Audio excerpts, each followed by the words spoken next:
రచనా రంగంలో ఒక అద్భుతం వసుంధర. తెలుగు సాహితీ ప్రపంచంలో ఒక చెక్కు చెదరని అక్షర సంతకం. 5 దశాబ్దాలు దాటిన సాహితీ ప్రస్థానం.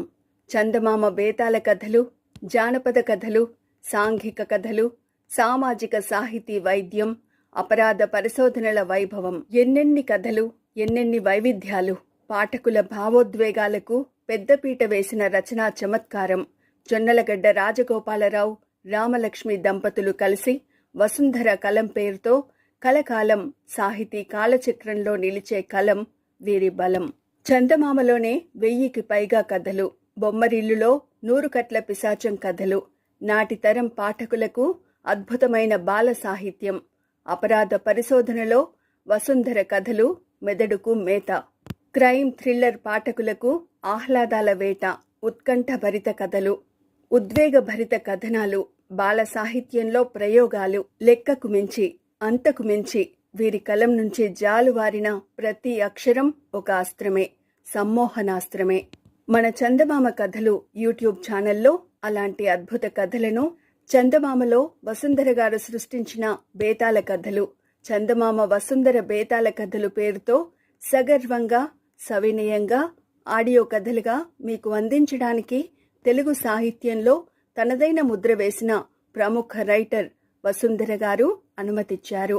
వారికి శిరస్సు వంచి నమస్కరిస్తూ మళ్లీ ఒకనాటి మేటి జానపద కథా వైభవాన్ని ఆడియో బుక్ ద్వారా ప్రతిరోజు చందమామ బేతాళ కథలు వినిపించబోతున్నాం. మీ పిల్లలకు ఈ కథలను పరిచయం చేయండి. మన చందమామ కథలు వినాలనుకుంటే ఛానల్ని సబ్స్క్రైబ్ చేసుకోండి, షేర్ చేయండి. Thank you. బాలల మనోవికాసానికి, మేధో వికాసానికి కృషి చేసిన వసుంధర సాహితీ వనంలో విరబూసిన కథాపుష్పాలు, కథలు. 2000 మైలురాయి దాటడం ఒక విశేషం, ఒక అద్భుతం. చందమామ పత్రికలోనే 558 కథలు ఒక రికార్డు. బొమ్మరిల్లులో 731 కథలు. ఇతర పత్రికల్లో మరెన్నో కథలు కొలువుతీరాయి. అన్ని ప్రముఖ దిన, వార, పక్ష, మాస పత్రికలలో వసుంధర గారి రచనలు సాహితీ పరిమళాలు వెదజల్లాయి. నవరసాలు వారి అక్షరాల్లో రాజసాన్ని ఒలికించాయి.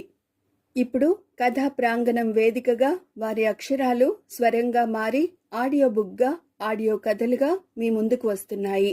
ఆదరించండి, ఆశీర్వదించండి. Thank you. బాలల మనోవికాసానికి, మేధో వికాసానికి కృషి చేసిన వసుంధర సాహితీ వనంలో విరబూసిన కథాపుష్పాలు, కథలు. 2000 మైలురాయి దాటడం ఒక విశేషం, ఒక అద్భుతం. చందమామ పత్రికలోనే 558 కథలు ఒక రికార్డు. బొమ్మరిల్లులో 731 కథలు. ఇతర పత్రికల్లో మరెన్నో కథలు కొలువుతీరాయి. అన్ని ప్రముఖ దిన, వార, పక్ష, మాస పత్రికలలో వసుంధర గారి రచనలు సాహితీ పరిమళాలు వెదజల్లాయి. నవరసాలు వారి అక్షరాల్లో రాజసాన్ని ఒలికించాయి.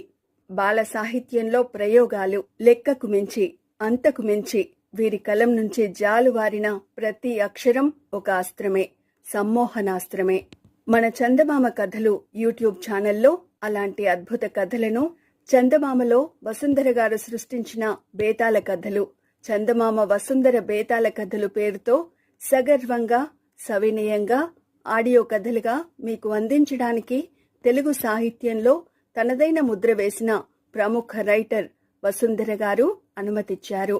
వారికి శిరస్సు వంచి నమస్కరిస్తూ మళ్లీ ఒకనాటి మేటి జానపద కథా వైభవాన్ని ఆడియో బుక్ ద్వారా ప్రతిరోజు చందమామ బేతాళ కథలు వినిపించబోతున్నాం.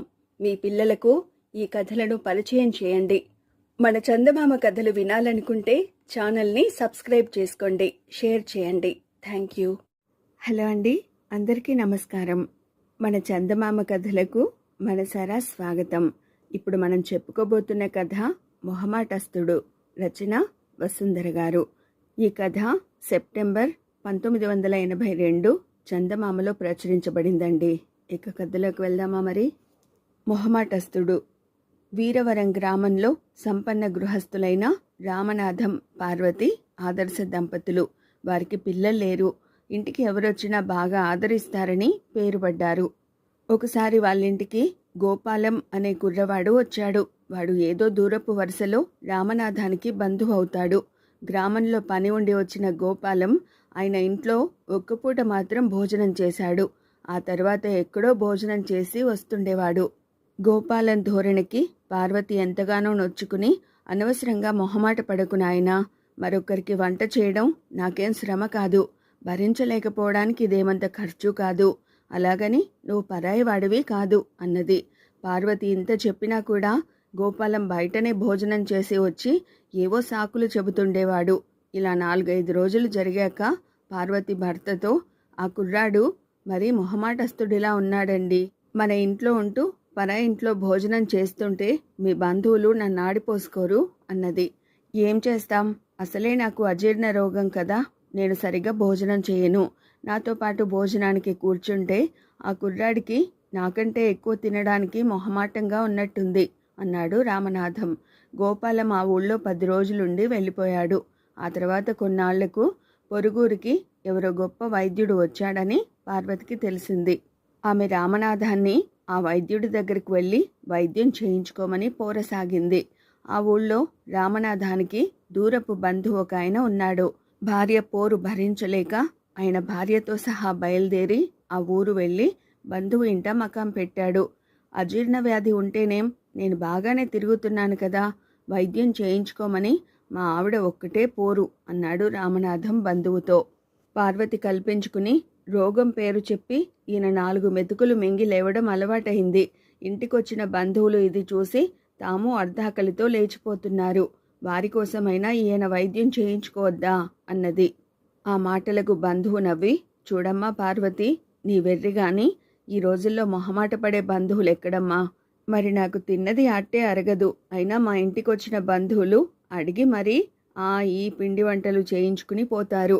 మా ఆవిడ చేయి తగిలిందంటే పచ్చగడ్డి కూడా కొత్తిమీరగా మారిపోతుంది అన్నాడు. ఆ రాత్రి రామనాథం ఇంటావిడను పదార్థాలన్నీ మరీ అడిగి భోజనం చేశాడు. పార్వతి కూడా వంట చాలా బాగున్నదని గుర్తించింది. అయితే ఎన్నడూ కడుపారా భోంచేయని తన భర్త వారి ఇంట ఆవురావురుమంటూ తినడం ఆమెకు బాధ కలిగించింది.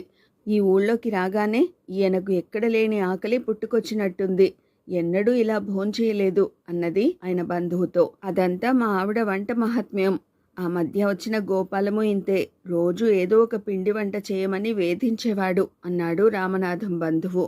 ఏ గోపాలం అని అడిగింది పార్వతి ఆశ్చర్యంగా. బంధువు చెప్పిన వివరాలను బట్టి తమ ఇంటికి వచ్చిన గోపాలమే ఇక్కడికి వచ్చి కొద్ది రోజుల పాటు ఉండి వెళ్ళాడని, తిండి విషయంలో ఎలాంటి మొహమాటం చూపలేదని పార్వతికి అర్థమైంది. బంధువు కొంచెం సేపు ఆగి పార్వతితో, అజీర్తి రోగానికి వైద్యం అంటూ మీ ఆయన్ని ఈ ఊరు తీసుకొచ్చి పెద్ద పొరపాటు చేశావు. నా అనారోగ్యానికి ఎన్ని మంచి మందులు మింగినా ఇల్లాలి రుచికరమైన వంట కారణంగా నాకు పథ్యం సాగడం లేదు. ఇక్కడ ఉంటే మీ ఆయనకి నా కర్మే పడుతుంది అన్నాడు. ఇదంతా విన్నాక పార్వతికి చాలా అవమానం అనిపించింది. ఆ రాత్రి ఆమె భర్త దగ్గర, మీ చుట్టం తన పెళ్ళాం గురించి అంత గొప్పగా చెబుతుంటే మీరు నా గురించి ఒక్క మాట మంచి అనలేదేమండి అని కళ్ళ నీళ్లు పెట్టుకున్నది. నన్నేమనమంటావు, అసలే నాకు మొహమాటం, ఆయన పొగిడినట్టు నేను నా వాళ్ళను పొగడలేను అన్నాడు రామనాథం. నిజంగా మీకు మొహమాటమే అయితే అది భోజనం దగ్గర చూపించలేదేం, అన్నీ మళ్ళీ అడిగి వేయించుకున్నారు. ఇంటి దగ్గర అలా ఎప్పుడైనా చేశారా అన్నది బాధగా పార్వతి. అందుకు మొహమాటమే కారణం. ఆయనేమో భార్య వంటను మహా పొగిడేస్తున్నాడు. అలాంటప్పుడు విని ఊరుకోవడం మర్యాద అవుతుందా? అందుకే కూరలు అవి 1-2 సార్లు అడిగి వేయించుకున్నాను అన్నాడు రామనాథం. అదేం కాదు, నన్ను వెర్రిబాగుల దాని కింద జమ కట్టి మాట్లాడకండి. ఆ గోపాలం మీరు పనిగట్టుకుని ఈ ఇంట్లో నా పరువు తీసేందుకు ఇంత నాటకం ఆడారు. అతను ఈయన కూడా నాకేం కారు, మీ తరపు బంధువులే కదా అంటూ పార్వతి చిన్నగా ఏడ్పు ప్రారంభించింది. రామనాథం ఆమెను బతిమాలుతూ, ఈ స్వల్పానికి ఏడవడం ఎందుకు, నువ్వు బాధపడతావని ఇన్నాళ్లుగా ఊరుకున్నాను, కానీ నేను నిజంగా మొహమాటస్తున్నని ఇప్పుడే రుజువు చేయగలను అన్నాడు. పార్వతి టక్కున ఏడవడం మాని, ఆ రుజువు చేయడం ఏమిటో చెప్పండి అన్నది. రామనాథం 1-2 క్షణాలు తటపటాయించి, నిజానికి నాకు అజీర్తి రోగం లేదు, నీ వంట బాగుండదు, ఆ సంగతి చెబితే నువ్వు నొచ్చుకుంటావని నీకు తెలియకుండా పూటకూళ్ళ ఇంట్లో కడుపు నిండా భోజనం చేస్తున్నాను. నేను కట్టుకున్న భార్య దగ్గరే మొహమాట పడేవాన్ని అనడానికి ఇంతకంటే మరేం రుజువు కావాలి అన్నాడు. పార్వతి తెల్లబోయింది. మర్నాడే వాళ్ళు తమ గ్రామానికి తిరిగి వెళ్ళిపోయారు. 2 రోజుల తర్వాత పార్వతి వంట చేయడంలో సిద్ధహస్తురాలని పేరు మోసిన ఒక ఆవిడ్ని వంట మనిషిగా కుదుర్చుకున్నది. రామనాథం మరేనాడు తన అజీర్తి రోగాన్ని గురించిన ప్రస్తావన భార్య దగ్గర తేలేదు. ఇదండి చందమామలో వసుంధర గారు రచించిన మొహమాటస్తుడు అనే కథ. ఇప్పుడు మనం చెప్పుకోబోతున్న కథ ముగ్గురు అధికారులు. రచన వసుంధర గారు. ఈ కథ ఫిబ్రవరి 1981 చందమామలో ప్రచురించబడిందండి. ఇక కథలోకి వెళ్దామా మరి. ముగ్గురు అధికారులు. విశ్వశాంత మహారాజు పరిపాలన అపూర్వమని చెప్పుకునేవారు. ఆయన రాజ్యంలో ప్రతి గ్రామానికి స్వపరిపాలన ఉండేది. రాజు ఏటా కొన్ని గ్రామాలు సందర్శించి అక్కడి పరిపాలన ఎలా సాగుతున్నది స్వయంగా విచారించేవాడు. దేశానికి సంబంధించిన వార్తలు గుర్రాల మీద దేశం అన్ని మూలలకు అందేవి. ప్రతి గ్రామం నడిబొడ్డులోనూ ఎప్పటి వార్తలు అప్పుడు అందజేయబడేవి. ఒక సంవత్సరం రాజు పర్యటనకు బయలుదేరి మొదట రామాపురం వెళ్ళాడు. అక్కడి అధికారి రామరాజు రాజుగారికి తన ప్రస్తుత కార్యక్రమం నివేదించాడు. రామాపురం చాలా పెద్ద గ్రామం. గ్రామ పరిపాలన నిర్వహించడానికి 100 మంది ఉద్యోగులున్నారు.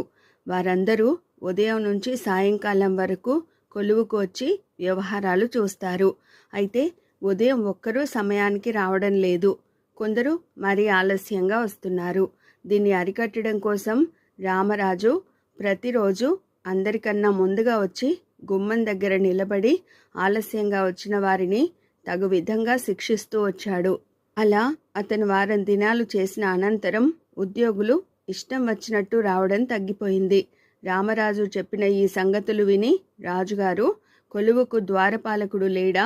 నువ్వు స్వయంగా సేకరించిన సమాచారం వాడి ద్వారానే సేకరించవచ్చు గదా అన్నాడు. ప్రభు, ద్వారపాలకుడు చిన్న ఉద్యోగి. అతడు మిగతా ఉద్యోగులంటే భయపడతాడు. అందుచేత వారికి వ్యతిరేకంగా ఏమీ చెప్పడు. అధికారిని గనుక నేను గుమ్మంలో నిలబడితే ఉద్యోగులు భయపడతారు అన్నాడు రామరాజు. ద్వారం వద్ద నిలబడ్డానికి సిగ్గుగా అవమానంగా లేదా అన్నాడు రాజు. విధి నిర్వహణలో నాకు సిగ్గు అవమానము ఉండవు అన్నాడు రామరాజు గర్వంగా. అయితే నేటి నుంచి నువ్వు ద్వారపాలకుడిగా ఉండు. ఈ గ్రామానికి మరో అధికారిని నియమిస్తాను అన్నాడు రాజు. రాజుగారు తనను మెచ్చుకుంటాడనుకున్న రామరాజు తెల్లబోయి, ఇది అన్యాయం ప్రభు అన్నాడు. ఇందులో అన్యాయం ఏమీ లేదు. ఇక్కడి కొలువులోని వారందరికీ అధికారివి. అయినా ఇక్కడి ద్వారపాలకుడు నీకంటే నీ కింది అధికారులను ఎక్కువ అభిమానించి గౌరవిస్తున్నాడు. గుమ్మం దగ్గర నిలబడితే తప్ప నీ కింది ఉద్యోగులు నిన్ను లెక్క చేయడం లేదు. అన్నింటినీ మించి ఎంతో విలువైన నీ సమయాన్ని ద్వారపాలనకు వెచ్చిస్తున్నావు. ఈ ఒక్క బాధ్యతనే నువ్వు సరిగ్గా నిర్వహిస్తున్నట్టున్నది అని రాజుగారు ఆ గ్రామానికి ఒక కొత్త పాలకుని నియమించి అక్కడి నుంచి భీమాపురం వెళ్ళాడు.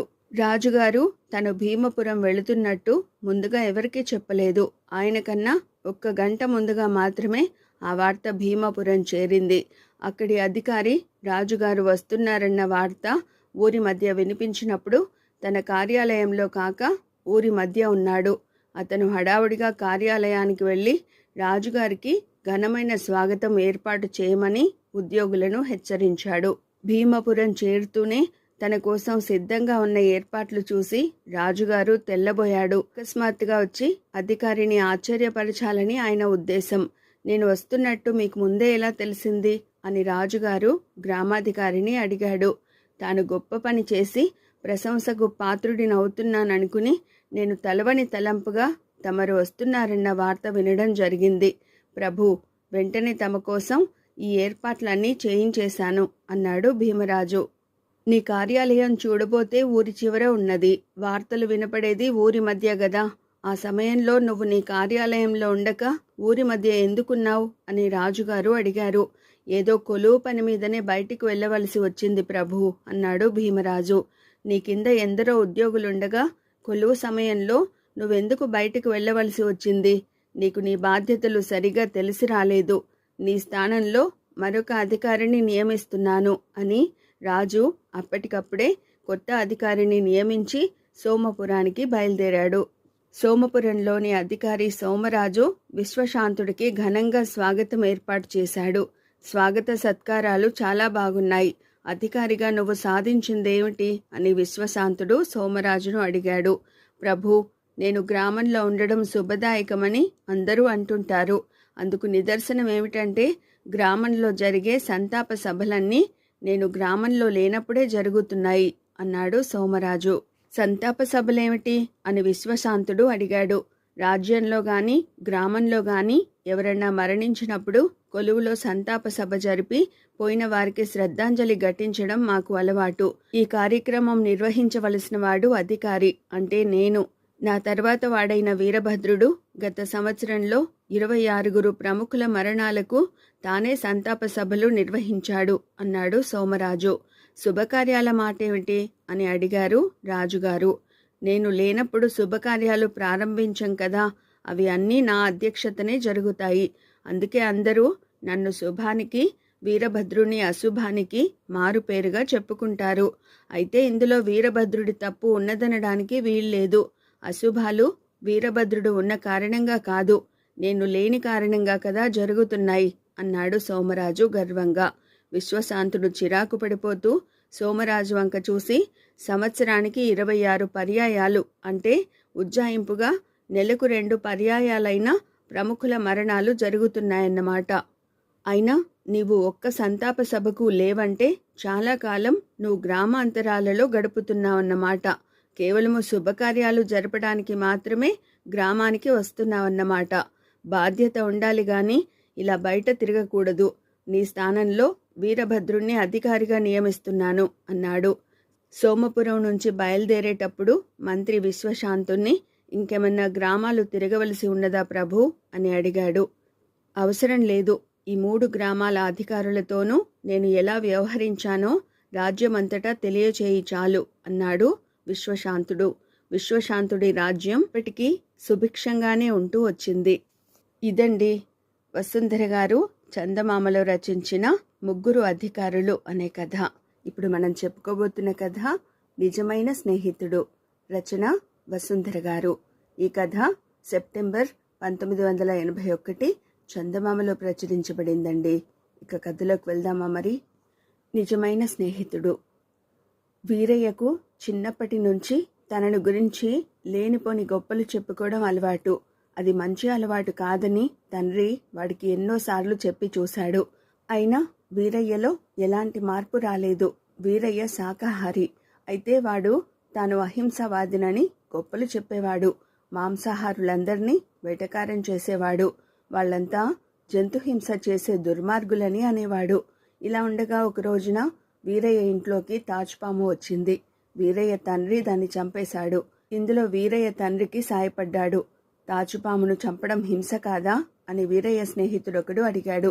కానే కాదు, అది కప్పల్ని ఎలుకల్ని హింసిస్తుంది. ఒక తాచుపాము చేస్తే ఎన్నో ఇతర జీవాలు రక్షించబడతాయి.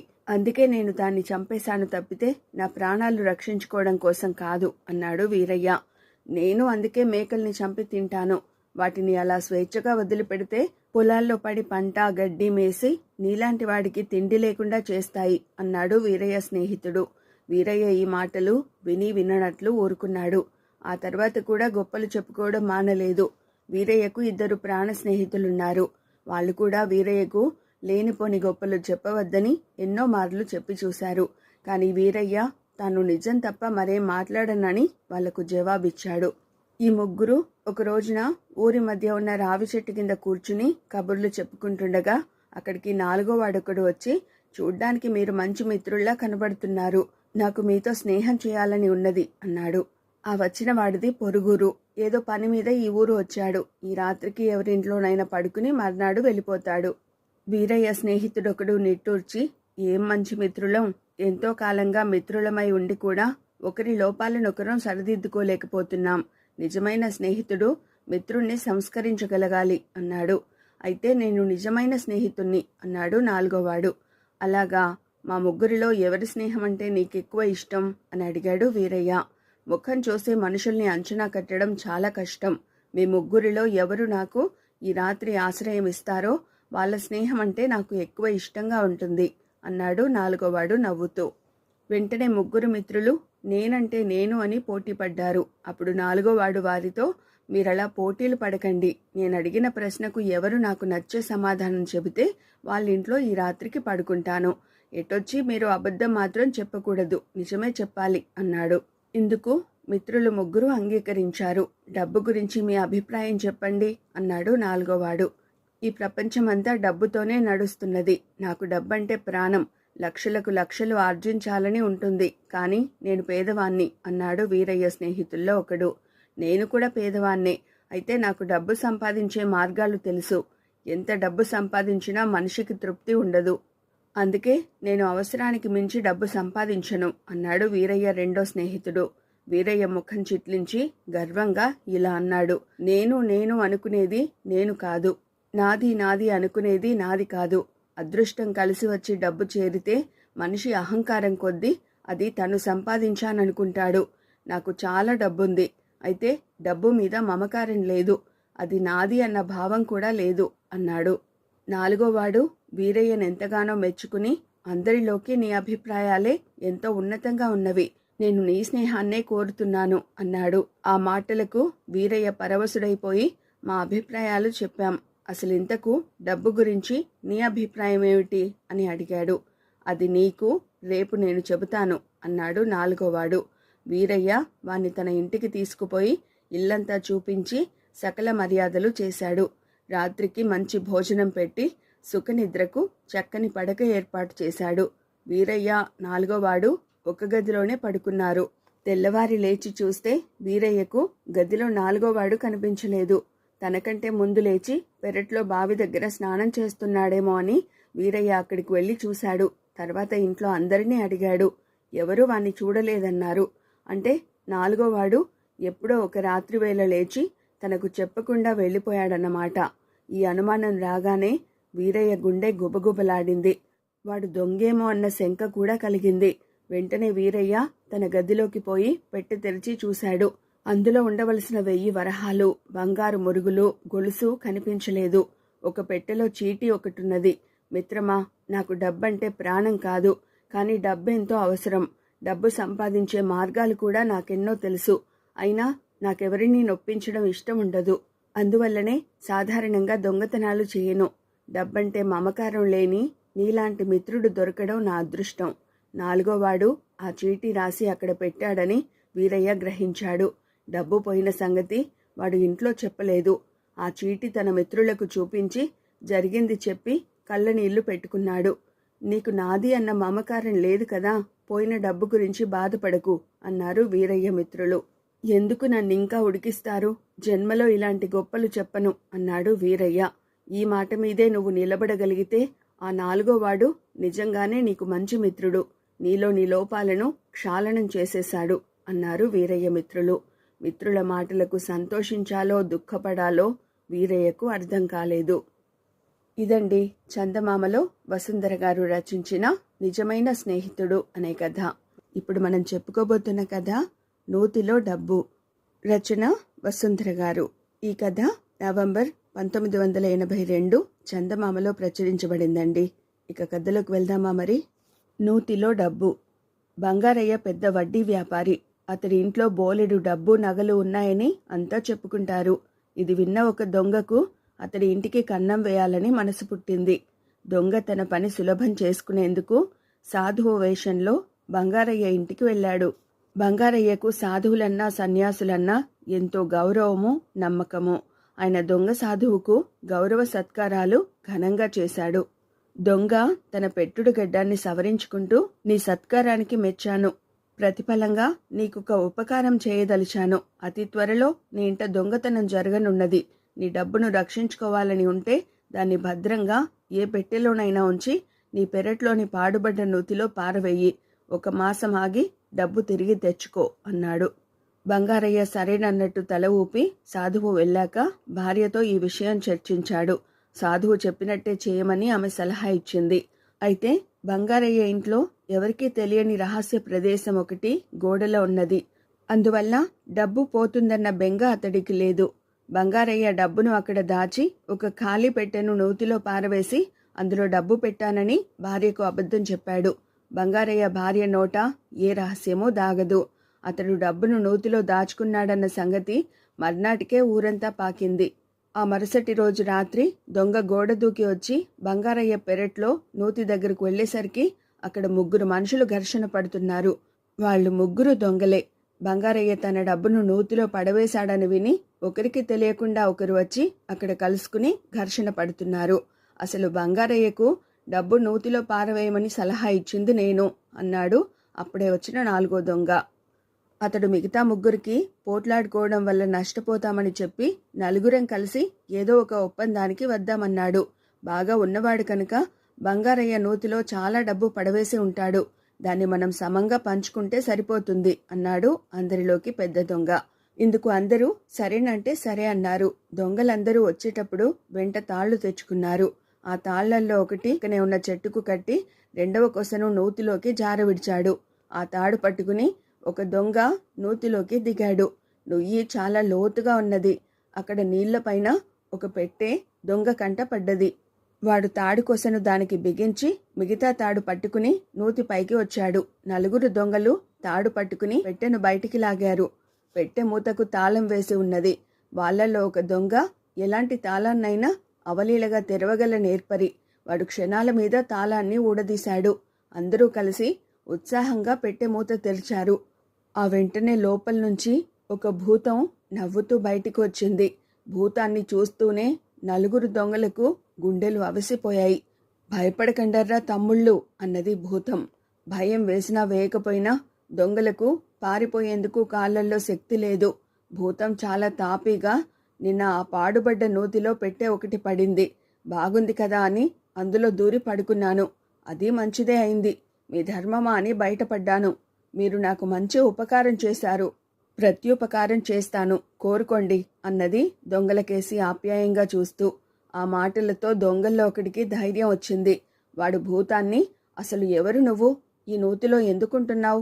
ఇంతకాలంగా ఎందుకు బయటపడలేకపోయావు అని అడిగాడు. అలా ప్రశ్నించిన దొంగకేసి భూతం నవ్వుతూ చూసి, అదంతా ఒక పెద్ద కథ, 4 మాటల్లో చెబుతాను. బంగారయ్య తాత రోజుల్లో మేము అతడి పొరుగింటి వాళ్ళం.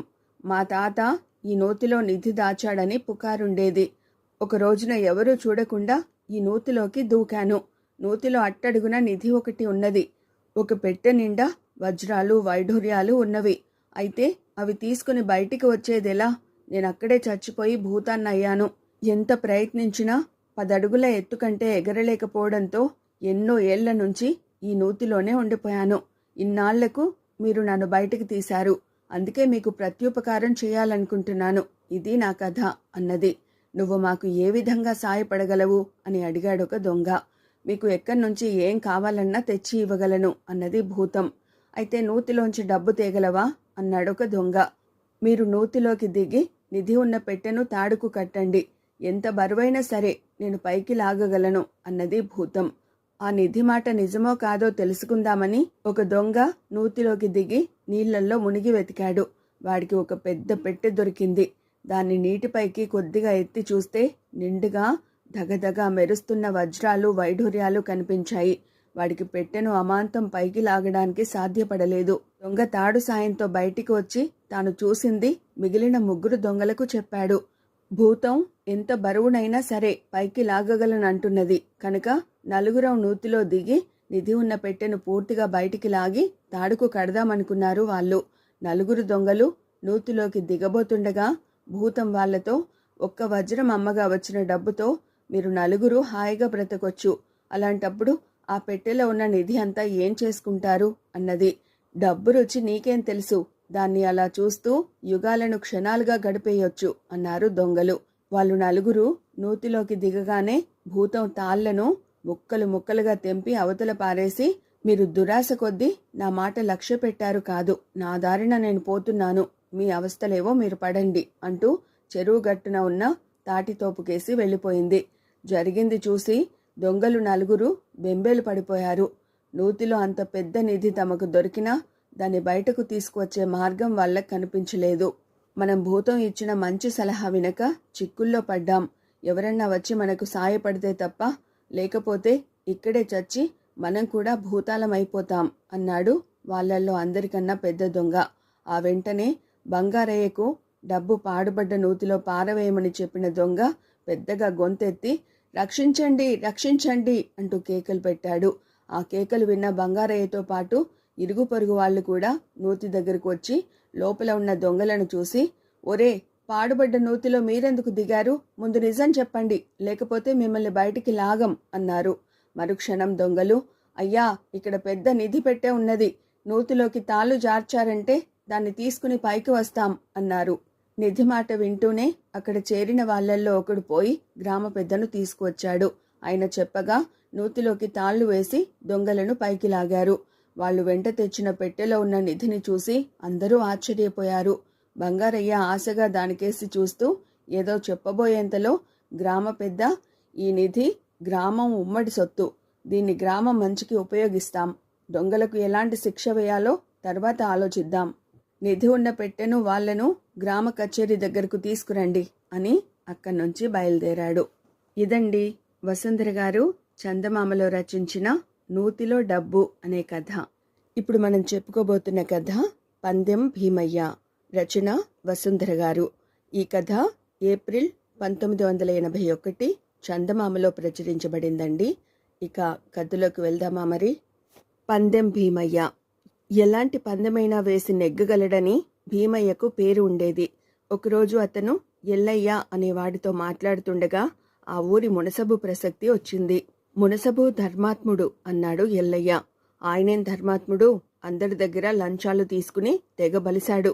అందుకే నేను రోజు చెడామడా తిడుతున్నా పల్లెత్తు మాట అనకుండా పడతాడు అన్నాడు భీమయ్య. మునసబు పరమ కోపిష్టి.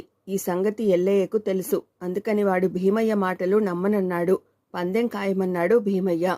అయితే నేను వింటుండగా నువ్వు మునసబును తిట్టాలి, మునసబు నీ తిట్లు పడాలి. అలా జరిగేటట్టుంటే నేను నీకు 100 రూపాయలు ఇస్తాను అన్నాడు ఎల్లయ్య. సరే, అయితే స్నానం చేసి వస్తానుండు అని భీమయ్య లోపలికి పోయి కాసేపటికి బయటికి వచ్చి, నేను మునసబును తిడుతుంటే నువ్వు ఒక్క మాట కూడా మాట్లాడకూడదు మరి అన్నాడు. ఎల్లయ్య సరేనన్నాడు. ఇద్దరు కలిసి కొంత దూరం వెళ్ళాక భీమయ్య ఎల్లయ్యతో, పందెం నెగ్గడానికి నా పద్ధతులు నాకుంటాయి, ముందు నన్ను వెళ్ళని, కాసేపు ఆగి నువ్వురా, నువ్వు వచ్చేసరికి నేను మునసబును రకరకాలుగా తిడుతుంటాను, ఆయన అవన్నీ శాంతంగా వింటుంటాడు అన్నాడు. ఎల్లయ్య సరేనని వెనక్కు తగ్గాడు. మునసబుకు డబ్బు కక్కుర్తి లేదని, ఎంత డబ్బిచ్చినా తిట్లు పడడని వాడికి తెలుసు. కొంచెం సేపు ఆగి ఎల్లయ్య మునసబు ఇంటికి వెళ్ళేసరికి భీమయ్య మునసబును నానా మాటలు అంటున్నాడు. నువ్వు లంచగొండివి, ఊళ్ళో నువ్వు చేసే అన్యాయాలకు అక్రమాలకు అంతులేదు, నువ్వు పోతే తప్ప ఈ ఊరు బాగుపడదు. మునసబు శాంతంగా భీమయ్య అనే మాటలు వింటూ, అనవసరంగా ఆవేశపడకు భీమయ్య, నువ్వు కాసేపు అలా కూర్చో, స్థిమితపడు, మజ్జిగ తాగి వెళ్దూ గాని అంటున్నాడు. భీమయ్య వినిపించుకోకుండా రెచ్చిపోతున్నాడు. ఎల్లయ్య ఈ చిత్రం చూస్తూ అలాగే నిలబడ్డాడు. పరమ కోపిష్టి అని పేరుబడ్డ మునసబు అన్ని మాటలు పడి అంత శాంతంగా ఉండడం చూసి వాడికి చాలా ఆశ్చర్యం కలిగింది. ఒకవేళ మునసబు నిజంగా అక్రమాలు చేస్తున్నాడేమోనన్న అనుమానం కూడా వాడికి కలిగింది. ఈ ఆలోచన రాగానే వాడు బాధపడ్డాడు. ఎందుకంటే వాడికి మునసబు అంటే ఎంతో భక్తి. తిట్టి తిట్టి అలసిపోయి కాసేపటికి చతికిలబడ్డాడు భీమయ్య. భీమయ్యకు మజ్జిగ ఇవ్వమని మునసబు తన పెళ్ళానికి కబురు పెట్టాడు. ఆవిడ భీమయ్యకు మజ్జిగ తెచ్చి ఇస్తూ వాడి చేతిలో 100 రూపాయలు పెట్టింది. ఆ డబ్బు ఏమిటే అని మునసబు అడిగాడు. ఎల్లయ్యకు మీరంటే భక్తి గౌరవము కదా, మిమ్మల్ని ఎవరైనా పల్లెత్తు మాట అంటే సహించలేడు కదా, ఆ మాటే నేను అనేసరికి భీమయ్య అదేమీ లేదని, మిమ్మల్ని ఎవరైనా తిట్టినా వాడు చూస్తూ ఊరుకుంటాడని అన్నాడు. 100 రూపాయలు పందెం కాసి ఓడిపోయాను అన్నది మునసబు భార్య. మునసబు ఎల్లయ్య కేసి తిరిగి, ఏరా ఎల్లయ్య, భీమయ్యకు పిచ్చి పట్టినట్లు నీకు తెలుసునేమిటి అని అడిగాడు. ఎల్లయ్య ఆశ్చర్యంగా, భీమయ్యకు పిచ్చేమిటండి అన్నాడు. నీకు తెలియదా, వీడికి ఉన్నట్టుండి తిక్కరేగుతుందని, అప్పుడు ఎవరిని పడితే వాళ్లను నోటికి వచ్చిన మాటలు అంటున్నాడని, ఎదురు చెబితే మరీ రెచ్చిపోతాడని శాంతంగా సర్ది చెప్పి కాస్త మజ్జిగ దాహం తీరిస్తే తేరుకుని మళ్ళీ మామూలు మనిషి అవుతాడని కొంతసేపటి క్రితం ఒక మనిషి వచ్చి నాకు చెప్పి వెళ్ళాడు అన్నాడు మునసబు. ఇలా 4 రోజుల నుంచి జరుగుతున్నదిటగా అన్నది మునసబు భార్య. భీమయ్య స్నానం చేసి వస్తానని లోపలికి వెళ్ళిన సమయంలో ఈ అబద్ధం మునసబుకు చేరవేసి ఉంటాడని ఎల్లయ్య గ్రహించాడు. వాడు నోరు తెరిచేలోగా భీమయ్య వాణ్ణి సమీపించి 100 రూపాయలు తీసుకుని మెరుపు వేగంతో అక్కడి నుంచి వెళ్ళిపోయాడు. తర్వాత మునసబు ఎల్లయ్య ద్వారా నిజం తెలుసుకుని ఈ విషయం తనకు చెప్పకపోగా నిలబడి చోద్యం చూస్తూ ఉండిపోయినందుకు ఎల్లయ్య మీదనే చిందులు తొక్కాడు. ఇదండి వసుంధర గారు చందమామలో రచించిన పందెం భీమయ్య అనే కథ. ఇప్పుడు మనం చెప్పుకోబోతున్న కథ వరద బాధితులు. రచన వసుంధర గారు. ఈ కథ జూన్ 1981 చందమామలో ప్రచురించబడిందండి. ఇక కథలోకి వెళ్దామా మరి. వరద బాధితులు. చంద్రపురాన్నెళ్ళే ప్రతాప మహారాజు ఒక పర్యాయం చెప్పుడు మాటలు విని ఒక అమాయకుడికి అన్యాయంగా ఉరిశిక్ష విధించాడు. తర్వాత అసలు విషయం బయటపడింది. కానీ అప్పటికే ఆ అమాయకుడు ఉరి తీయబడ్డాడు. ఈ సంఘటన మహారాజు హృదయాన్ని కలచివేసింది. అప్పటి నుంచి ఆయన చెప్పుడు మాటలు వినడం పూర్తిగా మానివేయడమే కాక ఎవరైనా ఫిర్యాదులు తనదాకా తీసుకువస్తే కఠినంగా శిక్షించేవాడు. ఎవరూ ఎవరిని గురించి చెడ్డగా మాట్లాడకూడదన్నది ఆయన శాసనం. ప్రతాపుడిని మంత్రి ఒకసారి ఇలా హెచ్చరించాడు. మహాప్రభు, చెప్పుడు మాటలు వినడం తప్పు కాదు, విని నమ్మడమే తప్పు. తమరు ఫిర్యాదులు వినని పక్షంలో దేశంలో అవినీతి ప్రబలిపోతుంది. అవినీతికి పాల్పడినవాడు రాజశాసనాన్ని ధిక్కరించిన వాడి కిందే లెక్క. నా కొలువులోని అధికారులందరూ విశ్వాసపాత్రులు, వారిపై నాకెంతో నమ్మకముంది అన్నాడు ప్రతాపుడు. ఇలా ఉండగా దేశంలో ఒక ప్రాంతాన విపరీతంగా వర్షాలు కురిసి నదులు పొంగి వరదలు వచ్చాయి. నదీ తీరంలో ఉన్న వీరవరం, ధీరవరం, శూరవరం బాగా దెబ్బతిన్నాయి. ఎందరివో ఇళ్లు కూలిపోయాయి. ఆస్తి బాగా నష్టమైపోయింది. ప్రతాపుడు స్వయంగా వెళ్ళి ఆ 3 గ్రామాలు చూసి వచ్చాడు. అక్కడ జరిగిన అపార నష్టం ఆయన మనసును కలవరపెట్టింది. 3 గ్రామాలకు 3 ప్రత్యేక అధికారులను నియమించి ఒక్కొక్కరికి 1,00,000 వరహాల చొప్పున ఇచ్చి ప్రజలకు సాయపడమని చెప్పాడు. ఆ విధంగా వీరవరానికి వీరసేనుడు, ధీరవరానికి ధీరసేనుడు, శూరవరానికి శూరసేనుడు వెళ్లారు. వీరవరం ప్రజలు బొత్తిగా అమాయకులు. వీరసేనుడు అక్కడ తనకై ఒక పెద్ద భవంతిని నిర్మించుకుని స్వల్ప ధరలకు అక్కడ వ్యవసాయ యోగ్యమైన భూములన్నీ కొనేసి తన వాళ్ళందరినీ అక్కడ చేర్చాడు. ఈ విధంగా ఊరి వాళ్ళందరూ కూలి జనం అయిపోయారు. రాజు చేసిన సాయం గురించి మాట మాత్రంగానైనా ప్రజలకు చెప్పలేదు. ధీరవరంలో అప్పటి వరకు ప్రజలను పీడించి బతుకుతున్న ఒక దుష్టబుద్ధితో చేతులు కలిపాడు ధీరసేనుడు. ఇద్దరూ కలిసి ఆ ఊరును చెరిసగం పంచుకుని రాజు ఇచ్చిన ధనంతో విలాస భోగాలు అనుభవించసాగారు. ఇక్కడి ప్రజలకు కూడా రాజుగారి సహాయం గురించి తెలియదు. శూరవరాన్ని కుబుద్ధి, దుర్బుద్ధి అనే 2 దుర్మార్గులు పీడిస్తుండేవాళ్లు. శూరసేనుడు వాళ్లతో కలిసి ఊరును 3 భాగాలుగా చేసి పంచుకుని హాయిగా కాలం గడపసాగాడు. పాపం అక్కడి ప్రజలకు కూడా రాజుగారు చేసిన సాయం గురించి ఏమీ తెలియదు. ఈ 3 గ్రామాల గురించి మంత్రి ఎప్పటికప్పుడు సమాచారం సేకరిస్తూనే ఉన్నాడు. ఆయనకు వచ్చే వార్తలు ఎంతో కలవరపరిచేవిగా ఉన్నవి. కొన్ని నెలలు గడిచిపోయాక మంత్రి ప్రతాపుడితో, ప్రభు, తమరు 3 గ్రామాలకు 3,00,000 వరహాలు సహాయం చేశారు. ఆ సొమ్ము ఎలా వినియోగపడిందో తెలుసుకోవడం మంచిది కదా అన్నాడు. మంచిదే, ఎవరినైనా పంపి తెలుసుకుని రమ్మనండి. అయితే అధికారులపై నేరారోపణ చేయడానికి ప్రయత్నిస్తే మాత్రం శిక్ష కఠినంగా ఉంటుంది అన్నాడు ప్రతాపుడు. మంత్రి పంపిన చమత్కారుడనేవాడు వెళ్ళి అక్కడి పరిస్థితులు చూసి వచ్చి మంత్రికి చెప్పాడు. మంత్రి ఆ వివరాలన్నీ విని పరిస్థితి మరీ ఇంత దారుణంగా ఉన్నదనుకోలేదు. ఫిర్యాదులు లేవని అధికారులు మరీ విర్రవీగిపోతున్నారు. ఇలా అయితే దేశంలో సంక్షోభం పుట్టడానికి మరెంతో కాలం పట్టదు. ఈ వివరాలన్నీ రాజుకు ఎలా చెప్పాలో తెలియడం లేదు అన్నాడు. చమత్కారుడు తాను రాజుతో అసలు విషయం తెలివిగా చెబుతానన్నాడు. నీ ఇష్టం, రాజుకు కోపం వస్తే నీకు కఠిన శిక్ష తప్పదు, జాగ్రత్త అన్నాడు మంత్రి హెచ్చరికగా. దేశ క్షేమం కోసం ఆ మాత్రం ప్రమాదంలో తలదూర్చక తప్పదు అని చమత్కారుడు రాజును కలుసుకున్నాడు. ఆ 3 గ్రామాలు ఎలా ఉన్నాయి అని రాజు అడిగాడు. తమ దయ వల్ల అంతా బాగానే జరిగింది ప్రభు, కానీ ప్రభువులు కోపగించుకోనంటే ఒక చిన్న విషయం మనవి చేసుకోవాలి అన్నాడు చమత్కారుడు. ఎవరి మీదనైనా నేరారోపణ చేశావో శిక్ష చాలా కఠినంగా ఉంటుంది అన్నాడు ప్రతాపుడు. నేరం కాదు గాని నాకొక చిన్న లోపం కనపడింది ప్రభు, అది మీ వల్లనే జరిగిందనిపిస్తున్నది అన్నాడు చమత్కారుడు ధైర్యంగా. నాలోని లోపాలు సరిదిద్దుకోవడానికి నేనెప్పుడు సిద్ధమే, ఏమిటో చెప్పు అన్నాడు ప్రతాపుడు గర్వంగా. వీరవరంతో పోలిస్తే ధీరవరానికి, ఈ రెంటితో పోలిస్తే శూరవరానికి చాలా అన్యాయం జరిగినట్టు నా మందబుద్ధికి తోస్తున్నది అన్నాడు చమత్కారుడు. చెప్పేదేదో సూటిగా చెప్పు అన్నాడు ప్రతాపుడు చిరాగ్గా. వీరవరంలో ఒక్కడే వరద బాధితుడున్నాడు. ఆ గ్రామానికి 1,00,000 వరహాలందించారు. మీ ఔదార్యాన్ని ప్రజలెంతగానో శ్లాఘిస్తున్నారు. ధీరవరంలో 2 వరద బాధితులున్నారు.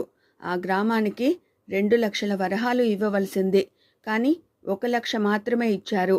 శూరవరంలో 3 వరద బాధితులున్నారు. అయినా ఆ గ్రామానికి 1,00,000 వరహాలే ఇచ్చారు. ఒక్కొక్క వరద బాధితుడికి 100 వరహాలిచ్చినా అదే ఎంతో గొప్ప విశేషం. అలాంటిది మీరు ఒక్కో వరద బాధితుడికి 30,000 పైన ఇవ్వడం తక్కువ విశేషం కాదు. కానీ అందరికీ సమంగా ఇచ్చి ఉంటే ఇంకా బాగుండేదని నా అభిప్రాయం అన్నాడు చమత్కారుడు. మూర్ఖుడా, ఆ గ్రామాల్లో 100ల కొద్దీ వరద బాధితులుండడం నేను స్వయంగా చూశాను. నువ్వు 3 గ్రామాలకు కలిపి 6గురిని లెక్క తేల్చావు. నీకు మతి స్థిరంగానే ఉన్నదా అని అడిగాడు ప్రతాపుడు. ప్రభు, తమరు ఒక మహాత్ముణ్ణి సన్మానించడం కోసం ఒక మాల తయారు చేయించారు. ఆ మాల తమ చేత్తో ఎవరిని అలంకరిస్తే వారే కదా ఆ మహాత్ముడని మేము గ్రహిస్తాము అన్నాడు చమత్కారుడు. అవును అన్నాడు ప్రతాపుడు. తమరు వరద బాధితులకని కొంత డబ్బు ఇచ్చారు. ఆ డబ్బు ఎవరికి చేరితే వారినే కదా వరద బాధితులుగా నేను గుర్తించగలను అన్నాడు చమత్కారుడు. అంటే అన్నాడు ప్రతాపుడు. ప్రభు, తమరు ఫిర్యాదులు వినరు. తమ అధికారులు విశ్వాసపాత్రులు. నేను 3 గ్రామాలకు వెళ్ళాను. తమరు వరద బాధితులకని ఇచ్చిన సొమ్ము వీరవరంలో 1కి, ధీరవరంలో 2కి, శూరవరంలో 3కి చేరింది. దీన్ని బట్టి వాళ్ళు మాత్రమే వరద బాధితులని నేను భావించాను అన్నాడు చమత్కారుడు వినయంగా. దీని వెనుక ఏదో రహస్యం ఉందని ప్రతాపుడికి అనుమానం కలిగింది. ఆయన ఎవరికీ తెలియకుండా ఆ 3 గ్రామాలకు వెళ్ళి అధికారులు చేసిన అన్యాయాలు తెలుసుకుని ఎంతో నొచ్చుకున్నాడు. ఆ 3 గ్రామాలకు సహాయం కోసం భారీ ఎత్తున కొత్త ఏర్పాట్లు చేసి దుర్మార్గుల్ని కఠినంగా శిక్షించాడు. ఆ తర్వాత ఆయన తిరిగి ఫిర్యాదులు వినడం ఆరంభించాడు. మంత్రి చమత్కారుణ్ణి ప్రత్యేకంగా సన్మానించాడు. అప్పటి నుంచి ప్రభుత్వ ధనాన్ని అక్రమంగా కాజేసేవారిని వరద బాధితులనడం పరిపాటి అయింది. ఇదండి చందమామలో వసుంధర గారు రచించిన వరద బాధితులు అనే కథ. ఇప్పుడు మనం చెప్పుకోబోతున్న కథ వెర్రి వెంగళప్ప. రచన వసుంధర గారు. ఈ కథ డిసెంబర్ 1981 చందమామలో ప్రచురించబడిందండి. ఇక కథలోకి వెళ్దామా మరి. వెంకప్ప అన్నదమ్ముల్లో ఆఖరివాడు. వాడికి అన్నలందరికంటే చదువు బాగా వచ్చింది. చాలా తెలివైన వాడని విద్య నేర్పిన గురువు అన్నాడు. కానీ చిన్నప్పటి నుంచి వాడి ధోరణి ఎరిగిన అన్నలు మాత్రం తెలివితేటలున్నా వీడికి లోకజ్ఞానం లేదు. ఇలాంటివాడు రాజుగారి కొలువులో ఉద్యోగానికి తప్ప మరెందుకు పనికిరాడు. వీడికి ఎలాగో ఒకలా అక్కడ ఉద్యోగం వేయించు అని తండ్రికి చెప్పారు. ఇందుకు వెంకప్ప ఒప్పుకోక తండ్రితో, రాజుగారి కొలువులో ఉద్యోగం చేయడం నాకిష్టమే, కానీ నేను అన్ని పనుల్లోనూ పనికి వస్తానని తేలాకే అక్కడికి వెళతాను. 1 సంవత్సరం నాకు వ్యవసాయం చేసే అవకాశం ఇవ్వు, నా శక్తి రుజువు చేస్తాను అన్నాడు. తండ్రి వాడికి 5 ఎకరాల భూమి ఇచ్చాడు. వెంకప్ప మట్టిని పరీక్షించి అందులో ఏది బాగా పండుతుందో నిర్ణయించి ఆ పంట వేశాడు. వాతావరణంలోని మార్పులను శ్రద్ధగా గమనిస్తూ తగిన జాగ్రత్తలు తీసుకున్నాడు. ఆ ఏడు వాడి పొలం విరగ పండింది. అన్నల కంటే ఎక్కువ దిగుబడి సాధించాడు. వెంకప్ప పంటనంతా అప్పటికప్పుడే అమ్మివేసి డబ్బు చేసుకున్నాడు. బాగా సంపాదించానన్న ఉత్సాహంలో కాస్త విలాసంగా ఖర్చు పెట్టాడు. 6 నెలలు గడిచేసరికి వాడి దగ్గర డబ్బు అంతా అయిపోయింది. తిరిగి కొత్త పంట వేయడానికి పెట్టుబడికి గాను ఏమీ మిగల్లేదు. అయితే వాడికంటే తక్కువ భూమిలో అంతకంటే తక్కువ పంట పండిన వారు కూడా సుఖంగా ఉన్నారు. వాళ్ళందరూ మంచి ధర వచ్చేదాకా ఆగి పంట అమ్ముకున్నారు. పొలమంతా ఒకే పంట వేయకుండా ఇంట్లోకి అవసరమైన ఇతరత్ర పంటలు కూడా వేశారు.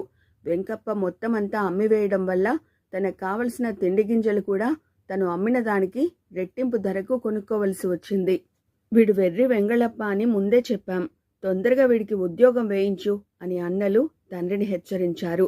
వెంకప్ప తండ్రి కాళ్ళు పట్టుకుని, వ్యవసాయం నాకు వచ్చి రాలేదు. అయినా అది ఒంట్లో బలం ఉన్నవాళ్లు చేయవలసిన పని. నాకు బుద్ధి బలం ఉన్నది. నేను వ్యాపారం చేస్తాను. 1000 వరహాలు ఇవ్వు అని అడిగాడు. తండ్రి వాడికి 1000 వరహాలు ఇచ్చాడు. వెంకప్ప ఊళ్ళో ఏ వస్తువు ఎంత ధరకు అమ్ముడుపోతున్నదో చూశాడు. చుట్టుప్రక్కల ఆ వస్తువులు చవకగా దొరికే ప్రాంతాలేవో తెలుసుకున్నాడు. అక్కడి నుంచి సరుకు కొని తెచ్చి ఊళ్ళో మిగిలిన వారందరికంటే చవకగా అమ్మడం ప్రారంభించాడు. వాడి వ్యాపారం దినదిన ప్రవర్ధమానమైపోయింది. వ్యాపారం ఇంత సులభమా అని ఆశ్చర్యపోయాడు. వెంకప్ప మొదటి 2-3 మాసాల్లోనే తండ్రి వాడికిచ్చిన 1000 వరహాలను 10,000 వరహాలు చేశాడు. అన్నలు తనను అందరి వద్ద వెర్రి వెంగళప్ప అంటారని వాడికి తెలుసు. అందుకని వెంకప్ప పనిగట్టుకుని ప్రతి వ్యాపారస్తుడి దగ్గరకు వెళ్ళి, ఈ 2-3 మాసాల్లో నా దగ్గర డబ్బు 10 రెట్లయింది. మీ అందరికి కూడా అంత పెద్ద లాభాలు వస్తున్నాయా అని అడిగాడు. ఒక్క వ్యాపారి కూడా తనకు పెద్దగా లాభాలు వస్తున్నాయని ఒప్పుకోలేదు. నీకు అంత పెద్ద లాభాలు ఎలా వస్తున్నాయో మాకు అంతు చిక్కడం లేదు. అతి కష్టం మీద మా పెట్టుబడి మాకు తిరిగి వస్తున్నది అన్నారు వాళ్ళు. వెంకప్ప ఆశ్చర్యపోయి తనంత తెలివైన వాడు లేడనుకున్నాడు. సంపాదించిన డబ్బును ఇష్టం వచ్చినట్లు ఖర్చు పెట్టేవాడు. నెలకు 1000 రూపాయలు దాచగలిగితే చాలునని వాడి అభిప్రాయం. 6 మాసాలు గడిచాక వెంకప్ప దగ్గరకు రాజుగారి పన్నులు వసూలు చేసే అధికారి వచ్చి, వ్యాపారంలో నీకు బాగా లాభాలు వచ్చాయి కదూ అని అడిగాడు. అవును, ఈ ఊళ్ళో ఎవరికీ రానంతగా వచ్చాయి అన్నాడు వెంకప్ప. నీ లాభాల సంగతి నా దాకా వచ్చింది. నువ్వు రాజుగారికి 30,000 వరహాలు పన్నుగా చెల్లించవలసి ఉన్నది అన్నాడు అధికారి. పన్నేమిటి అంటూ ఆశ్చర్యపోయాడు వెంకప్ప. నీకు వచ్చిన లాభాల్లో 30% రాజుగారికి పన్నుగా కట్టాలి. ఇంతవరకు నీకు 1,00,000 వరహాలు లాభం వచ్చింది. అంటే 30,000 వరహాలు పన్ను కట్టాలి. నీలాగే మిగతా వ్యాపారులు కూడా పన్ను కట్టాలి. త్వరగా పన్ను చెల్లించు అన్నాడు అధికారి. వెంకప్పకు గుండె ఆగినంత పనైంది. తను మళ్ళీ తండ్రి దగ్గర అప్పు చేసి ఈ పన్ను చెల్లించాలి. మిగతా వ్యాపారులు లాభాలు రావడం లేదని ఎందుకన్నారో వాడికిప్పుడు అర్థమైంది. వెంకప్ప తండ్రి పన్నులు వసూలు చేసేవాడికి సర్ది చెప్పి పంపేసి, నీ అన్నలు చెప్పినట్టు నువ్వు నిజంగా వెర్రి వెంగళప్పవే. మనం రాజధానికి వెళదాం. అక్కడ నీకు ఏదో ఒక ఉద్యోగం ఇప్పిస్తాను అన్నాడు వెంకప్పతో. వెంకప్ప అవమానంతో తల వంచుకుని, నా ఉద్యోగం నేనే సంపాదించుకోగలను. అబద్ధాలు పలకవలసిన వృత్తిలో నేను రాణించలేకపోవచ్చు. కానీ నా తెలివితేటలతో రాజును మెప్పించగలను అన్నాడు. తండ్రి ఒక్క క్షణం ఆలోచించి, సరే అలాగే చేయి. ఒక్క విషయం మాత్రం గుర్తుంచుకో, ఎంత గొప్పవారికైనా సరాసరి రాజదర్శనం లభించదు. ఎవడైనా గొప్పవాడి ద్వారా రాజుగారి ప్రాపకం సంపాదించుకో. నీ వల్ల పని కాకపోతే మాత్రం నాకు కబురు చెయ్యి, వచ్చి సాయం చేస్తాను అన్నాడు. వెంకప్ప రాజధాని నగరం చేరాడు. ఆ రోజు రాజుగారు మహాకవి అప్పన్నకు కనకాభిషేకం చేస్తున్నారు. జనం తండోపతండాలుగా వెళుతున్నారు. ఆ విశేషం చూడ్డానికి వెంకప్ప కూడా వెళ్ళాడు. రాజ్యంలోని ప్రముఖులందరూ మహాకవికి ప్రణామాలు చేయడం వెంకప్ప చూశాడు. రాజు స్వయంగా ఒక పళ్ళెం నిండా బంగారు నాణాలు తెచ్చి పురోహితులు మంత్రపఠనం చేస్తుండగా అప్పన్నను అభిషేకించి పాదాభివందనం చేశాడు. అప్పన్న రాజును ఆశీర్వదించాడు. జయ జయ ధ్వానాలతో సభ దద్దరిల్లిపోయింది. ఆ సాయంత్రం వెంకప్ప మహాకవి అప్పన్నను చూడబోయాడు. ఎంతో సులువుగా వాడికి దర్శనం లభించింది. వెంకప్ప వినయంగా ఆయనకు నమస్కరించి, నా తెలివితేటలు ప్రదర్శించే అవకాశం ఇస్తే ఎంతటి వారినైనా మెప్పించగలను. మీ మాట సాయంతో నేను రాజుగారి కొలువులో ఉద్యోగం సంపాదించుకోవాలనుకుంటున్నాను అన్నాడు. అప్పన్న ఆశ్చర్యపోయి, నాయనా, నువ్వెవరివో గాని వెర్రి వెంగళప్పలాగున్నావు. అలా కాకపోతే కొలువులో ఉద్యోగం కోసం నా దగ్గరకు రావు అన్నాడు. వెంకప్ప ముఖం చిన్నబుచ్చుకుని, అంతా అన్నట్టే మీరు అన్నారు. రాజుగారి చేత కనకాభిషేకం చేయించుకున్న మీకంటే గొప్పవారు నాకెక్కడ దొరుకుతారు అన్నాడు. అప్పన్న నవ్వి, వెర్రివాడా, ఈ సంగతి తెలియదా? ఒక కవిని సన్మానించడం రాజుకు గౌరవ కారణం అవుతుంది. అందుకే ఆయన నాకు కనకాభిషేకం చేశాడు. అంతకంటే ఆయనకు నా మీద ప్రత్యేక అభిమానం అంటూ ఏమీ లేదు. ఉద్యోగం కావాలంటే మంత్రి దగ్గరకు వెళ్ళు, సేనాధిపతి దగ్గరకు వెళ్ళు, విదూషకుడి దగ్గరకు వెళ్ళు. ఆఖరికి ఆయన క్షౌరకుడు రజకుడు అయినా నీకు సహాయపడవచ్చు. సన్మానం ముగిశాక రాజుకు నేనెవరో కూడా గుర్తుండకపోవచ్చు అన్నాడు. వెంకప్పకు ఈ ప్రపంచమంతా అయోమయం అనిపించింది. వాడు తండ్రికి కబురు పంపి ఆయన ద్వారా రాజుగారి కొలువులో ఉద్యోగం సంపాదించి అనామకుడిగా చాలా కాలం సుఖంగా జీవించాడు. ఇదండి చందమామలో వసుంధర గారు రచించిన వెర్రి వెంగళప్ప అనే కథ. ఇప్పుడు మనం చెప్పుకోబోతున్న కథ అపకారంలో ఉపకారం.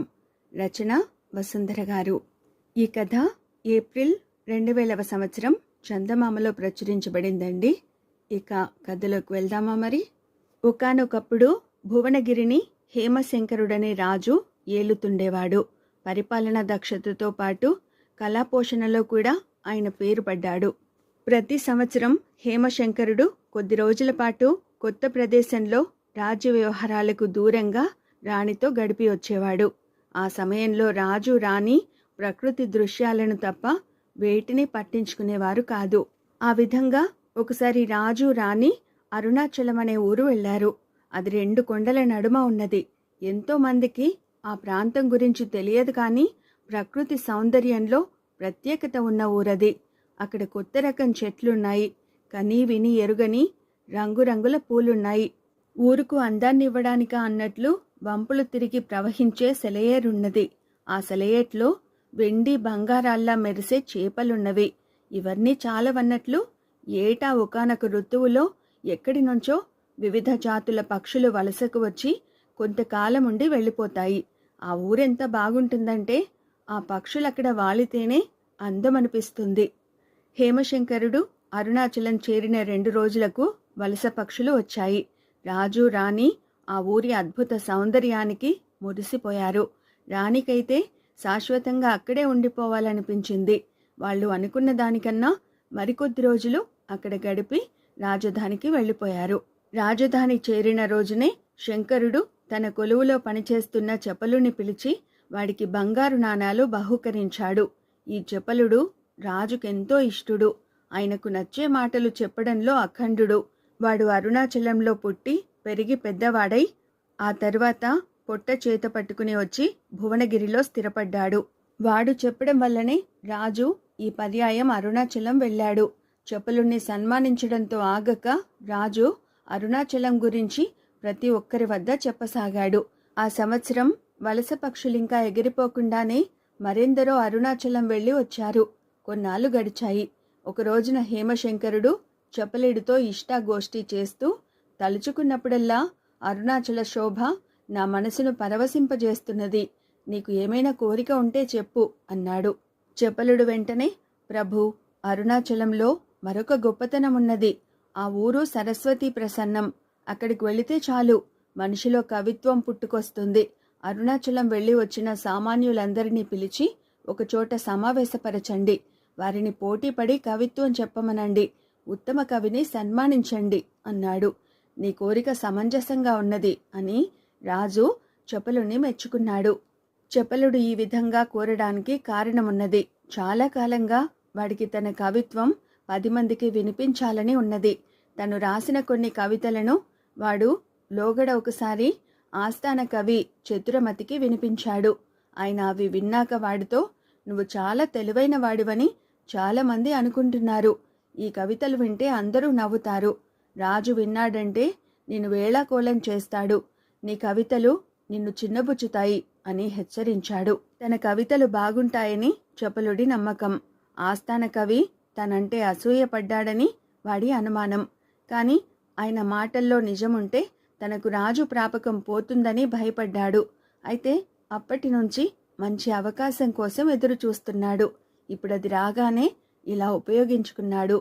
అరుణాచలం చూసి వచ్చిన వారందరితో కవితాగోష్ఠి ఏర్పాటైంది.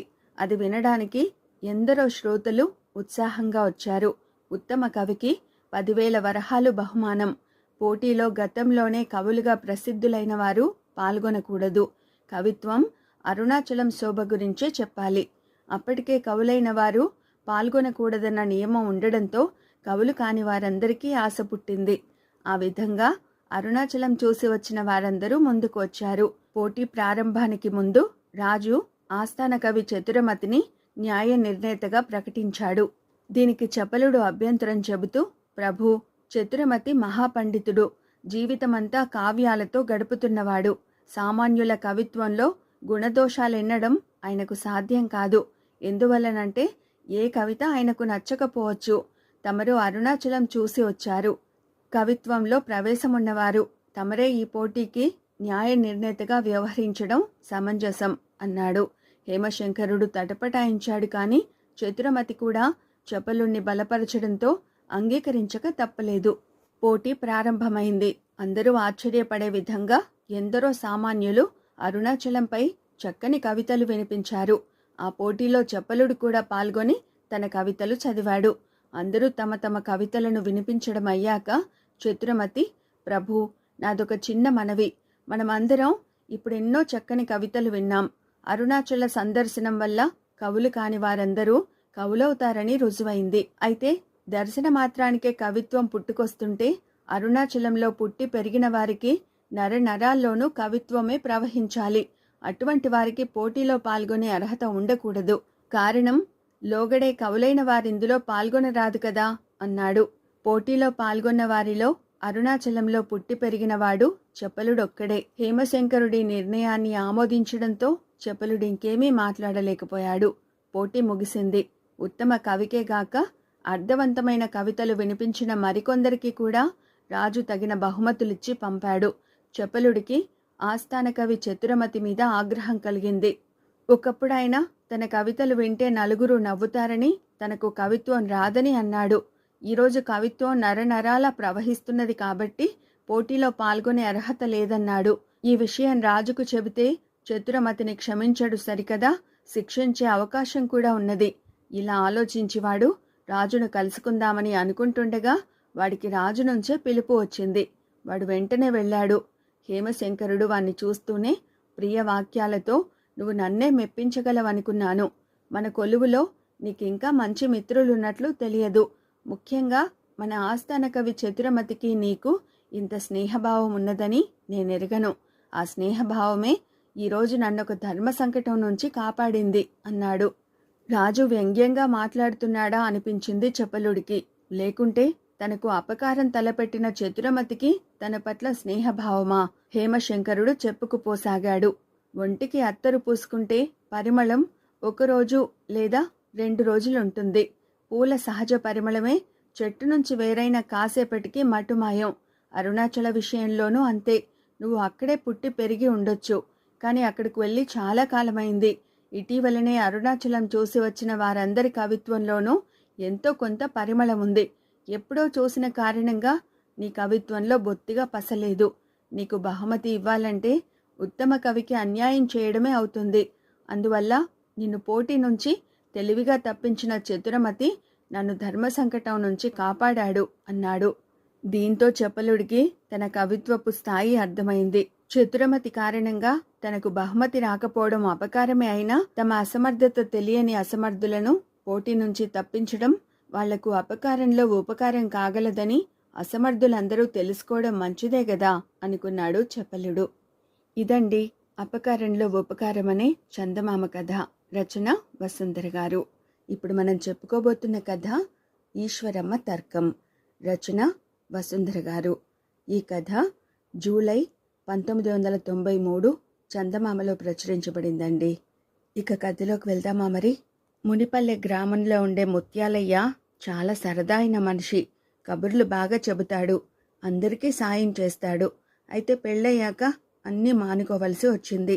భార్య ఈశ్వరమ్మ కలుపుగోలు మనిషి కాదు సరికదా, అన్నింటినీ అనుమానించి పెడర్థాలు తీస్తుంది. అది చాలదన్నట్లు ఆమెకు లోభత్వం కూడా ఉండడంతో ముత్యాలయ్య తన పద్ధతులు మార్చుకోక తప్పలేదు. అయినప్పటికీ ఆయన భార్యలో మంచి మార్పు తేవడానికి ప్రయత్నిస్తూనే ఉన్నాడు. ఇలా ఉండగా ఆ ఊరుకు ఏదో పని మీద వచ్చిన సీతారామయ్య వెతుక్కుంటూ ముత్యాలయ్య ఇంటికి వెళ్ళి ఆయనతో, ఎలా ఉన్నావు? నిజానికి నా పనంతా పక్క ఊళ్ళో ఉంది. ఇక్కడ నువ్వు ఉన్నావని పని కల్పించుకుని వచ్చాను. నీతో వారం రోజుల పాటు చిన్ననాటి ముచ్చట్లు గుర్తు చేసుకోవాలని ఉంది అన్నాడు. సీతారామయ్య, ముత్యాలయ్య చిన్ననాటి స్నేహితులు. ముత్యాలయ్య చెప్పే కబుర్లంటే సీతారామయ్యకు చాలా ఇష్టం. ఆయన చిన్నతనంలో ఎన్నో మార్లు ముత్యాలయ్యను అవసరానికి ఆదుకున్నాడు. స్వతహాగా భాగ్యవంతుడైన సీతారామయ్య పెద్దయ్యాక పట్నం వెళ్ళి వ్యాపారం ప్రారంభించి కోట్లకు పడగలెత్తాడు. సీతారామయ్య రాక ఈశ్వరమ్మకు నచ్చలేదు. అంత డబ్బున్నవాడు ఏ పూటకుళ్ళ ఇంట్లోనో దిగక తమ ఇంట్లో దిగడానికి కారణం అభిమానం కాదని, పిసినిగొట్టుతనమని భర్తతో అన్నది. ఒకరోజు 2 రోజులు అయితే పర్వాలేదు, కానీ ఏకంగా వారం రోజుల పాటు అడ్డమైన వాళ్లకు వండి పెట్టడం తన వల్ల కాదన్నది. పిండి వంటలు చేస్తే మరిన్ని రోజులు తిష్టవేస్తాడని రోజు వండే కూరలు కూడా మానేసి సీతారామయ్యకు 3 పూటలు పచ్చడి మెతుకులే పెట్టసాగింది.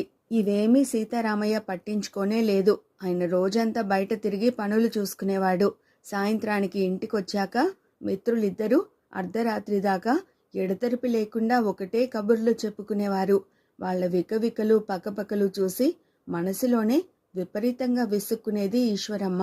వెళ్ళిపోయే రోజున సీతారామయ్య ఈశ్వరమ్మతో, నేను నా మిత్రుణ్ణి చూడాలని వచ్చాను, కానీ అందువల్ల నీకు బోలెడు శ్రమ కలిగించాను. నువ్వు నాకు పెట్టిన భోజనం ఈ జన్మకు మర్చిపోలేను. నీ ఆతిథ్యం నా మిత్రుడి కబుర్ల కంటే హాయిగా ఉంది. వచ్చేటప్పుడు నా మిత్రుడి కోసం ఒక చిరుకానక తెచ్చాను. అయితే వాడికంటే అది పొందే అర్హత నీకే ఉంది అంటూ ఆమెకు ఒక అందమైన వజ్రపు ఉంగరాన్ని ఇచ్చాడు. ఆ ఉంగరానికి ఒక శీల ఉంది. దాన్ని తిప్పుకుని ఏ వేలికైనా సరిపోయేలా చేసుకోవచ్చు. అంత ఖరీదైన ఉంగరాన్ని చూసి నివ్వెరపోయిన ఈశ్వరమ్మకు నోట మాట రాలేదు. ఆమె ఉంగరాన్ని పెట్టుకున్నాక, సీతారామయ్య, మా పట్నంలో చూడదగ్గ వింతలు చాలా ఉన్నాయి. మీ దంపతులిద్దరూ పట్నం వచ్చి మా ఇంట్లోనే ఉండి మీకు ఒకసారి ఆతిథ్యం ఇచ్చే అవకాశం మాకివ్వాలి అని చెప్పాడు. ఆయన వెళ్ళాక ముత్యాలయ్య భార్యతో, నా మిత్రుని గురించి నా వద్ద చాటుగా విసుక్కుంటూనే ఉన్నావు. ఇప్పుడు చూసావా వాడి అభిమానం? ఇప్పటికైనా నీకు అర్థమైందా అని అడిగాడు. ఈశ్వరమ్మ తిరస్కారంగా నవ్వి, ఆయన మిత్రుడని అమాయకంగా మీరనుకుంటున్నారు, కానీ ఆయన వ్యాపారస్తుడు, పైగా పరమలోభి.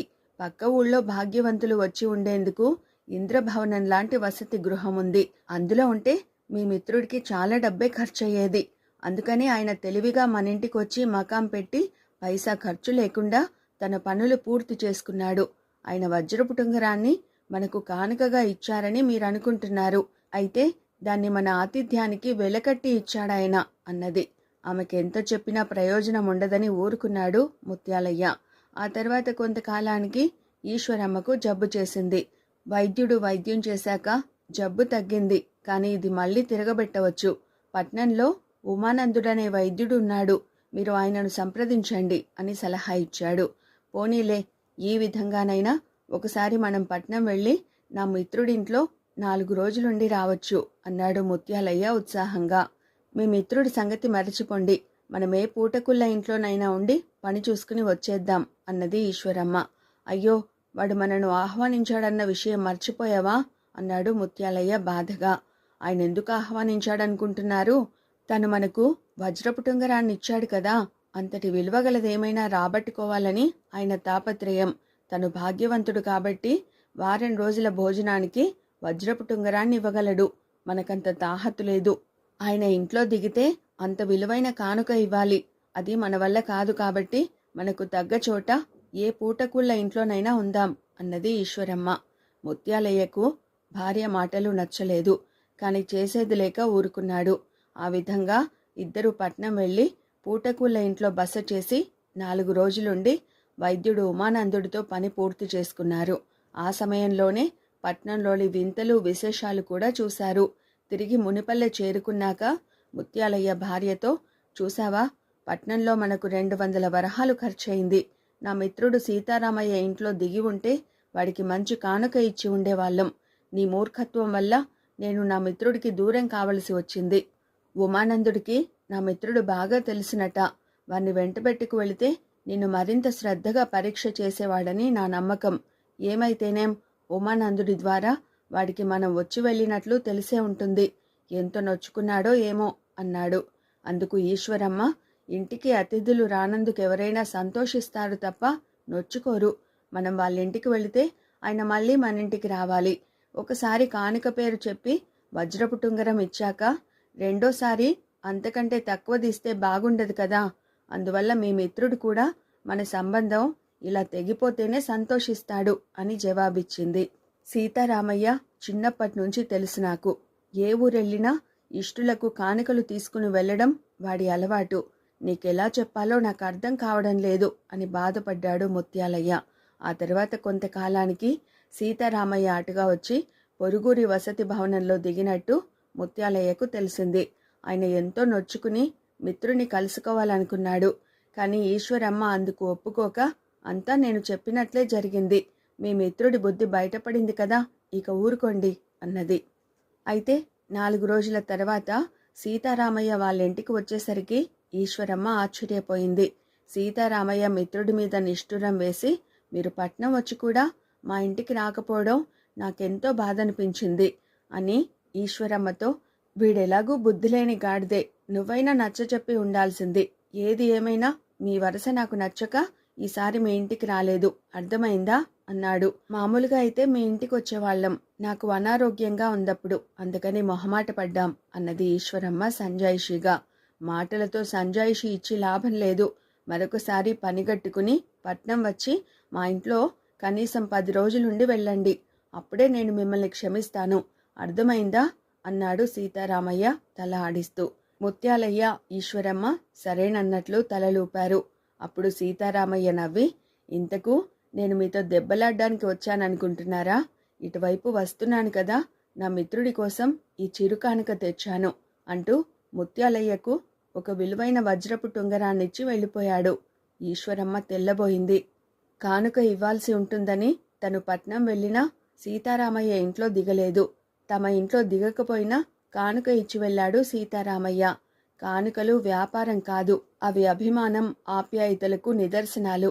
కొంత ఆలస్యంగా అయినా ఈ సత్యాన్ని గ్రహించిన ఈశ్వరమ్మ కొన్నాళ్ల తర్వాత సీతారామయ్య ఇంట్లో దిగడానికే భర్తను పట్నానికి ప్రయాణం కట్టించి వెంట మంచి కానుకలు కూడా తీసుకుని వెళ్ళింది. ఇదండి చందమామలో వసుంధర గారు రచించిన ఈశ్వరమ్మ తర్కం అనే కథ. ఇప్పుడు మనం చెప్పుకోబోతున్న కథ ఘన వైద్యుడు. రచన వసుంధర గారు.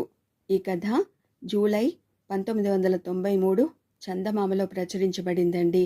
ఇక కథలోకి వెళ్దామా మరి. విక్రమసేనుడనే రాజు అడవికి వేటకు వెళ్లి దారి తప్పాడు. దారి వెతకడంలో ముళ్ళ పొదలు గీరుకుని ఆయన బాగా గాయపడ్డాడు. ఏమరుపాటున ఉండగా ఆయన్నొక పాము కాటు వేసింది. అంతే, విక్రమసేనుడికి స్పృహ తప్పింది. ఆయనకు తిరిగి స్పృహ వచ్చేసరికి ఒక ఆశ్రమంలో పూల పాన్పుపై పడుకుని ఉన్నాడు. పక్కనే ఉన్న ముని రాజు కళ్ళు తెరవగానే, సమయానికి నా శిష్యులు నిన్ను చూసి ఇక్కడికి తీసుకువచ్చారు, నాకు తెలిసిన వైద్యం చేశాను, ఇప్పుడు నీకెలా ఉంది నాయనా అని అడిగాడు ఎంతో ఆప్యాయంగా. విక్రమసేనుడు పరీక్షగా శరీరాన్ని చూసుకున్నాడు. గాయాలెక్కడ కనిపించలేదు. శరీరంలో కూడా పాముకాటు ప్రభావం ఉన్నట్లు ఆయనకు తోచలేదు. ఆయన మునికి నమస్కరించి, తమరు సామాన్యులు కారు, మీ వంటి వారిక్కడ అడవుల్లో ఉండడం న్యాయం కాదు. నా రాజధానికి వచ్చి నగరవాసులను వ్యాధుల నుంచి రక్షిస్తూ ఉండాలని నా కోరిక అన్నాడు. ముని నవ్వి, రాజా, ఐహిక సుఖాల మీద కోరిక లేని మునిని నేను. నాకు తెలిసిన వైద్యం చాలా తక్కువ. సంసారిగా ఉన్నప్పుడు ప్రచండుడనే ఘన వైద్యుడికి శుశ్రూష చేసి కొంత వైద్యం నేర్చుకున్నాను. ప్రచండుడికి తెలిసిన దాంట్లో నాకు తెలిసింది 1,00,000 వంతు కూడా ఉండదు. నీ రాజ్యంలో ప్రచండుడంతటి వాడుండగా నా అవసరం ఏముంటుంది అన్నాడు. నా రాజ్యంలో ప్రచండుడనే ఘనవైద్యుడున్నట్లు నాకు తెలియదే అని ఆశ్చర్యపోయాడు విక్రమసేనుడు. ఇందుకు ముని, ప్రచండుడంతటి ఘనవైద్యుడు నీ రాజ్యంలో ఉంటే గుర్తించని నువ్వేం రాజువు? ఆయనకు రాజ సన్మానం చేసే వరకు నువ్వు సక్రమంగా పరిపాలన చేసినట్టు కాదు. ఆయన నీ రాజ్యంలోని సౌభాగ్య నగరంలో ఉంటున్నాడు. వెళ్ళి నీ రాజధర్మం నిర్వహించు అన్నాడు మందలింపుగా. ముని సహాయంతో సక్రమ మార్గం తెలుసుకుని విక్రమసేనుడు రాజధానికి చేరుకున్న వెంటనే మంత్రిని పిలిచి, మన రాజ్యంలో రాజ సన్మానం పొందదగ్గ ఘనవైద్యుడు ఉన్నాడేమో మీకు తెలుసా అని అడిగాడు. వైద్యుల గురించి నాకేం తెలుస్తుంది ప్రభు, రాజవైద్యుడు ప్రదీపుడిని అడుగుదాం అని మంత్రి ప్రదీపుడి కోసం నౌకరును పంపాడు. ప్రదీపుడు వచ్చి రాజు సందేహం విని, ప్రభు, రాజవైద్యుడినైనా నన్ను మించిన వైద్యుడి రాజ్యంలో లేడు.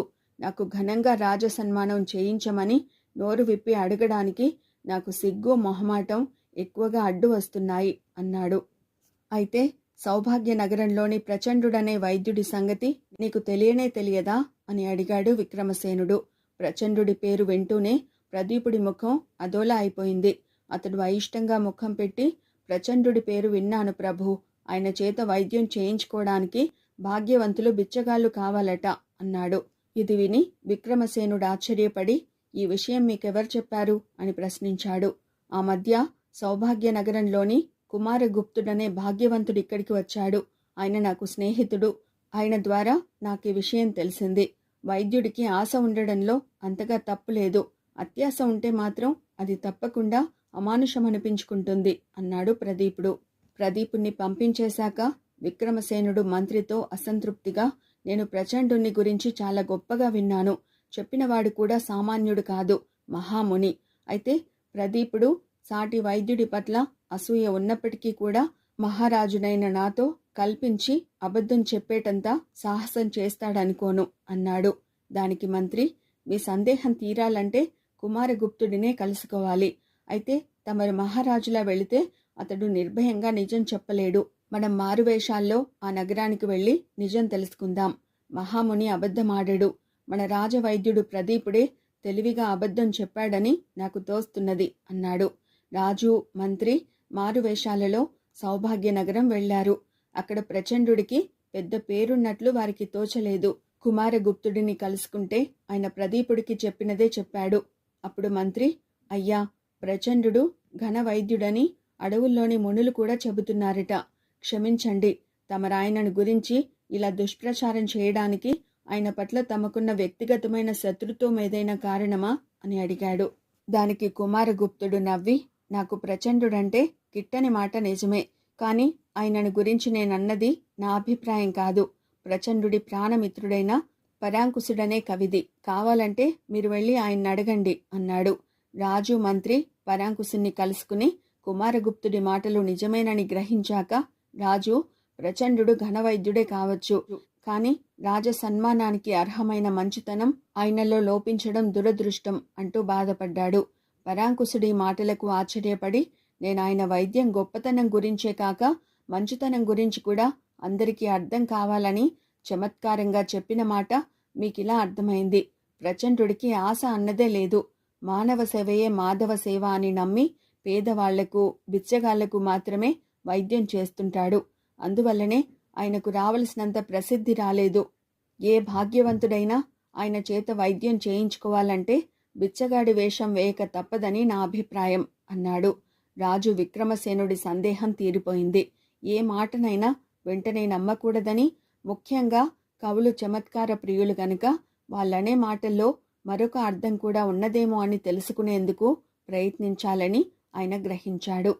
ఆ తర్వాత విక్రమసేనుడు ప్రచండుడికి ఘన సన్మానం జరిపించడమే కాక రాజ్యంలో వివిధ రంగాల్లో గొప్పవారైన వారిని గురించి చారుల ద్వారా సమాచారం సేకరించసాగాడు. గొప్పవారిని గురించిన ప్రచారం సామాన్యులలో మార్పు తీసుకువస్తుందనడానికి సూచనగా ముందు రాజవైద్యుడైన ప్రదీపుడే తీరిక సమయాల్లో పేదలకు వైద్యం చేయసాగాడు. ఇదండి చందమామలో వసుంధర గారి రచన ఘన వైద్యుడు. ఇప్పుడు మనం చెప్పుకోబోతున్న కథ కుముదుడి మంచితనం. రచన వసుంధర గారు. ఈ కథ ఫిబ్రవరి 1994 చందమామలో ప్రచురించబడిందండి. ఇక కథలోకి వెళ్దామా మరి. శివపురం గ్రామంలో ఉండే మాలతి అనే యువతి పూల కోసం గ్రామం చివర ఉన్న తోటల్లోకి వెళ్ళింది. అక్కడ హఠాత్తుగా దొంగ ఒకడు ఆమె ముందుకు వచ్చి కత్తి చూపి బెదిరించి, నీ వంటి మీది నగలన్నీ ఇచ్చేసేయి, లేకపోతే పొడిచి చంపేస్తాను అన్నాడు. మాలతి మెడలో బంగారు గొలుసు ఒంటిపేటది ఉన్నది. 2 చేతులకు కలిపి 4 బంగారు గాజులున్నాయి. కాళ్లకు వెండి గజ్జలున్నాయి. ఈ నగలు పోతే మళ్లీ చేయించుకునేందుకు జీవితకాలం సంపాదన కావాలి. మాలతి ఏం చేయాలా అని ఆలోచిస్తుండగా ఎక్కడ్నుంచో యువకుడొకడు వచ్చి దొంగ మీద కలియబడ్డాడు. దొంగ వద్ద కత్తి ఉంది. యువకుడి వద్ద ఆయుధాలేమీ లేవు. అయినా యువకుడు ధైర్యంగా దొంగతో పోట్లాడి తరిమేశాడు. మాలతి ఆనందం కొద్దీ చప్పట్లు కొట్టి వాడి సాహసాన్ని మెచ్చుకుని వివరాలడిగింది. నా పేరు కుముదుడు. నాకు చాలా విద్యలు వచ్చు. నా తండ్రి ముసలివాడు. ఇంట్లోనే ఉండి ఏ వడ్రంగి పనో చేసి డబ్బులు సంపాదించమంటాడు. నేను బయట రకరకాల పనులు చేసి బోలెడు డబ్బు సంపాదిస్తూ నా తండ్రిని చక్కగా చూసుకుంటున్నాను. మాకు మేమిద్దరమే తప్ప ఇంకెవ్వరూ లేరు. మాది పొరుగునున్న చంద్రాయపల్లె. ఇక నీ వివరాలేమిటి? ఆడపిల్లవు, ఒంటరిగా ఊరి చివరకెందుకు వచ్చావు అని అడిగాడా యువకుడు. నా పేరు మాలతి. నాకు తండ్రి తప్ప ఇంకెవరూ లేరు. ఆయనకు ఎక్కడ లేని డబ్బాస. రకరకాల అత్తరులు చేసి అమ్ముతాడు. అత్తర్ల కోసం పూలు నేనే తేవాలి. చేసిన అత్తర్లు నేనే అమ్మాలి. ఆయన ఎక్కువగా కదల్లేడు. తిరగలేక చేస్తున్నానంటే వినడు. దొడ్లో కూరగాయలు పండిద్దామని, ఇంట్లో అప్పడాలు వడియాలు చేసి అమ్ముదామని అంటే అందువల్ల వచ్చే డబ్బు తక్కువంటాడు. డబ్బేం చేసుకుంటామంటే అంతా నా పెళ్లి కోసమే అంటాడు. అన్నీ అబద్ధాలు. డబ్బాస మనిషి. నాకు పెళ్ళైతే ఈ సంపాదన పోతుందని ఆ ప్రయత్నం కూడా చేయడు. ఈరోజు నువ్వు రక్షించావు. లేకుంటే బంగారం పోయిందని మా నాన్న తిట్లు తిట్టేవాడు అని చెప్పింది మాలతి. ఇది విని కుముదుడు నొచ్చుకుంటూ, కన్న తండ్రి దేవుడితో సమానం. ఆయన గురించి నువ్వలా మాట్లాడకూడదు. నీ తండ్రి ప్రయత్నించకపోయినా నీ పెళ్లి దివ్యంగా జరిగిపోతుంది. బంగారు బొమ్మలా ఉన్నావు. నువ్వు నాకెంతో నచ్చావు. నీకిష్టమైతే నిన్ను పెళ్లి చేసుకుని నువ్వు ఇల్లు కదలవలసిన అవసరం లేకుండా చూసుకుంటాను అన్నాడు. పెళ్లి చేసుకునేందుకు ఇష్టం ఉండాలి. నాకు నువ్వంటే ఇష్టం లేదు అని మాలతి అక్కడి నుంచి వెళ్ళిపోయింది. ఆ రోజు నుంచి కుముదుడు మాలతి కోసం నిత్యం ఆ ఊరుకు వచ్చేవాడు. ఆమెను పలకరించి కబుర్లు చెప్పేవాడు. ఆమె కోసం చెట్ల చివరకెక్కి పూలు కోసేవాడు. ఆమెకు చిన్న చిన్న బహుమతులిచ్చేవాడు. కానీ మాలతికి వాడిపై ఇష్టం కలగలేదు. అప్పుడప్పుడు పూల కోసం మాలతితో పాటు వస్తుండే అవ్వ ఒకతే ఈ వ్యవహారం కనిపెట్టింది. ఆమె మాలతిని అడిగితే కుముదుడంటే తనకు ఇష్టం లేదని చెప్పేసింది. అవ్వ ఈ విషయం కుముదుడికి చెప్పి, ఎందుకురా మనవడా ఆ పిల్ల వెంట పడతావు? దానికి నీ మీద ఏమాత్రం ఇష్టం లేదు. ఇక ఈ ఊరు రాకు అన్నది. అవ్వా, నువ్వు పెద్దదానివి, మంచిదానివి. మాలతికి నాపై ఇష్టం కలగాలంటే నేనేం చేయాలో చెప్పవా అని జాలిగా అడిగాడు కుముదుడు. సాహసం చేశావు, బాగా పొగిడావు, కానుకలిచ్చావు. అయినా దానికి నీ మీద ఇష్టం కలగలేదు. ఇక ఒక్కటే మార్గం. నీకు తెలియదు గనక చెబుతున్నాను. జాలిలోంచి కూడా ఇష్టం పుడుతుంది. అది నీ మీద జాలిపడే ఉపాయం చూడు అని వెళ్ళిపోయింది అవ్వ. అవ్వ మాటలు బాగా గుర్తుంచుకున్న కుముదుడు మర్నాడు మాలతితో, ఈ ఊళ్ళో నాకు అంతగా పని దొరకడం లేదు. నిన్ను చూడకుండా ఉండలేక ఈ ఊరొస్తున్నాను. అందువల్ల నా ఆదాయం బాగా తగ్గిపోయింది. రోజూ తిండి గడవడమే కష్టంగా ఉంది అన్నాడు. అయితే ఈ ఊరికి రాకు అని వెళ్ళిపోయింది మాలతి. ఇది పని కాదని ఒక రోజున పూల కోసం చెట్టెక్కి కావాలనే కింద పడ్డాడు కుముదుడు. వాడికి దెబ్బలు బాగా తగిలాయి. చేతకానప్పుడు చెట్టెక్కడం ఎందుకు అని ఈసడించి వెళ్ళిపోయింది మాలతి. మరొక రోజున పూలు కోస్తున్న మాలతిని పొదల చాటు నుంచి వచ్చిన పాము కాటేయబోతుంటే చట్టుకున్న దాని తోక పట్టుకుని లాగాడు కుముదుడు. పాము వాడిని కాటేసింది. పరుగున వెళ్ళి మాలతి వైద్యుణ్ణి తీసుకురాకపోతే వాడు మరణించేవాడే. వాడు కళ్ళు తెరిచాక ఆ పాము నన్ను కాటేస్తే బాగుండేది. వైద్యుడి కోసం ఆయాసపడుతూ పరుగులు తీయడం కంటే పాము కాటే సుఖం. ఉన్న చోటునే పడి ఉండవచ్చు అన్నది. ఈ మాట అవ్వ విని మాలతిని చాటుకు పిలిచి, కుర్రవాడు బుద్ధిమంతుడు, అందగాడు. నువ్వంటే ఎంతో ఇష్టం. ప్రాణాలకు తెగించి నిన్ను రక్షించాడు. నా మాట విని వాణ్ణి పెళ్లి చేసుకో, సుఖపడతావు అని చెప్పింది. ఏమో, అతనంటే నాకు రవ్వంత కూడా ఇష్టం లేదు మరి అన్నది మాలతి. అందుకు కారణం ఏమై ఉంటుంది అని అడిగింది అవ్వ. మా నాన్న చూడు, నా చేత అడ్డమైన పనులు చేయిస్తాడు, ఆడపిల్లనని జాలిపడకుండా. అలాంటిది మగవాడిని ఇంటి పట్టున ఉండి బుద్ధిగా ఏ వడ్రంగం పనో చేయమని కోరే ముసలి తండ్రి మాట కాదని ఇలా రోజూ ఊళ్ళ వెంట తిరిగే కుముదుడంటే నాకెలా ఇష్టమవుతుంది అని జవాబిచ్చింది మాలతి. అందుకు అవ్వ నవ్వి, తెలియక నువ్వు మీ నాన్నను తప్పు పడుతున్నావు. ఆయన సంపాదించిందంతా నీ నగల కోసం, పట్టుచీరలకు, కట్నం డబ్బుకు దాస్తున్నాడు. నువ్వు ఇంటి పట్టున ఉంటే ఉన్న డబ్బుతో మీకు పూట గడుస్తుంది తప్ప ఇంత ఆస్తి రాదు. మీ నాన్న నీకు చాలా మంచి సంబంధం చేయాలనుకుంటున్నాడు అన్నది. పోనీ అలాగే అనుకుందాం. అలాంటప్పుడు కుముదుడి వంటి పేదవాణ్ణి చేసుకుని మా నాన్న మనసు కష్టపెట్టకూడదు కదా అన్నది మాలతి. మర్నాడు అవ్వ కుముదుడికి మాలతి మనసులోని మాట చెప్పింది. అప్పుడు వాడు మాలతి వద్దకు వెళ్ళి, నేను మా నాన్నను బాగా చూసుకోవడం లేదని నువ్వు పొరబడ్డావు. ఒక్కసారి ఆయన్ను కలుసుకుని మాట్లాడు. నీకు నా మీద ఉన్న అనుమానాలన్నీ తుడిచిపెట్టుకుపోతాయి అన్నాడు. ఏ కలనుందో ఇందుకు మాలతి సరేనని, రేపే నేను మీ ఊరు వెళతాను, కానీ అప్పుడు నువ్వు మీ ఊళ్ళో ఉండకూడదు అన్నది. దీనికి కుముదుడు సరేనన్నాడు. మరుసటి రోజున పొరుగురిలో అత్తరుకు మంచి గిరాకీ ఉందని తండ్రికి చెప్పి అవ్వను సాయం తీసుకుని బయలుదేరింది మాలతి.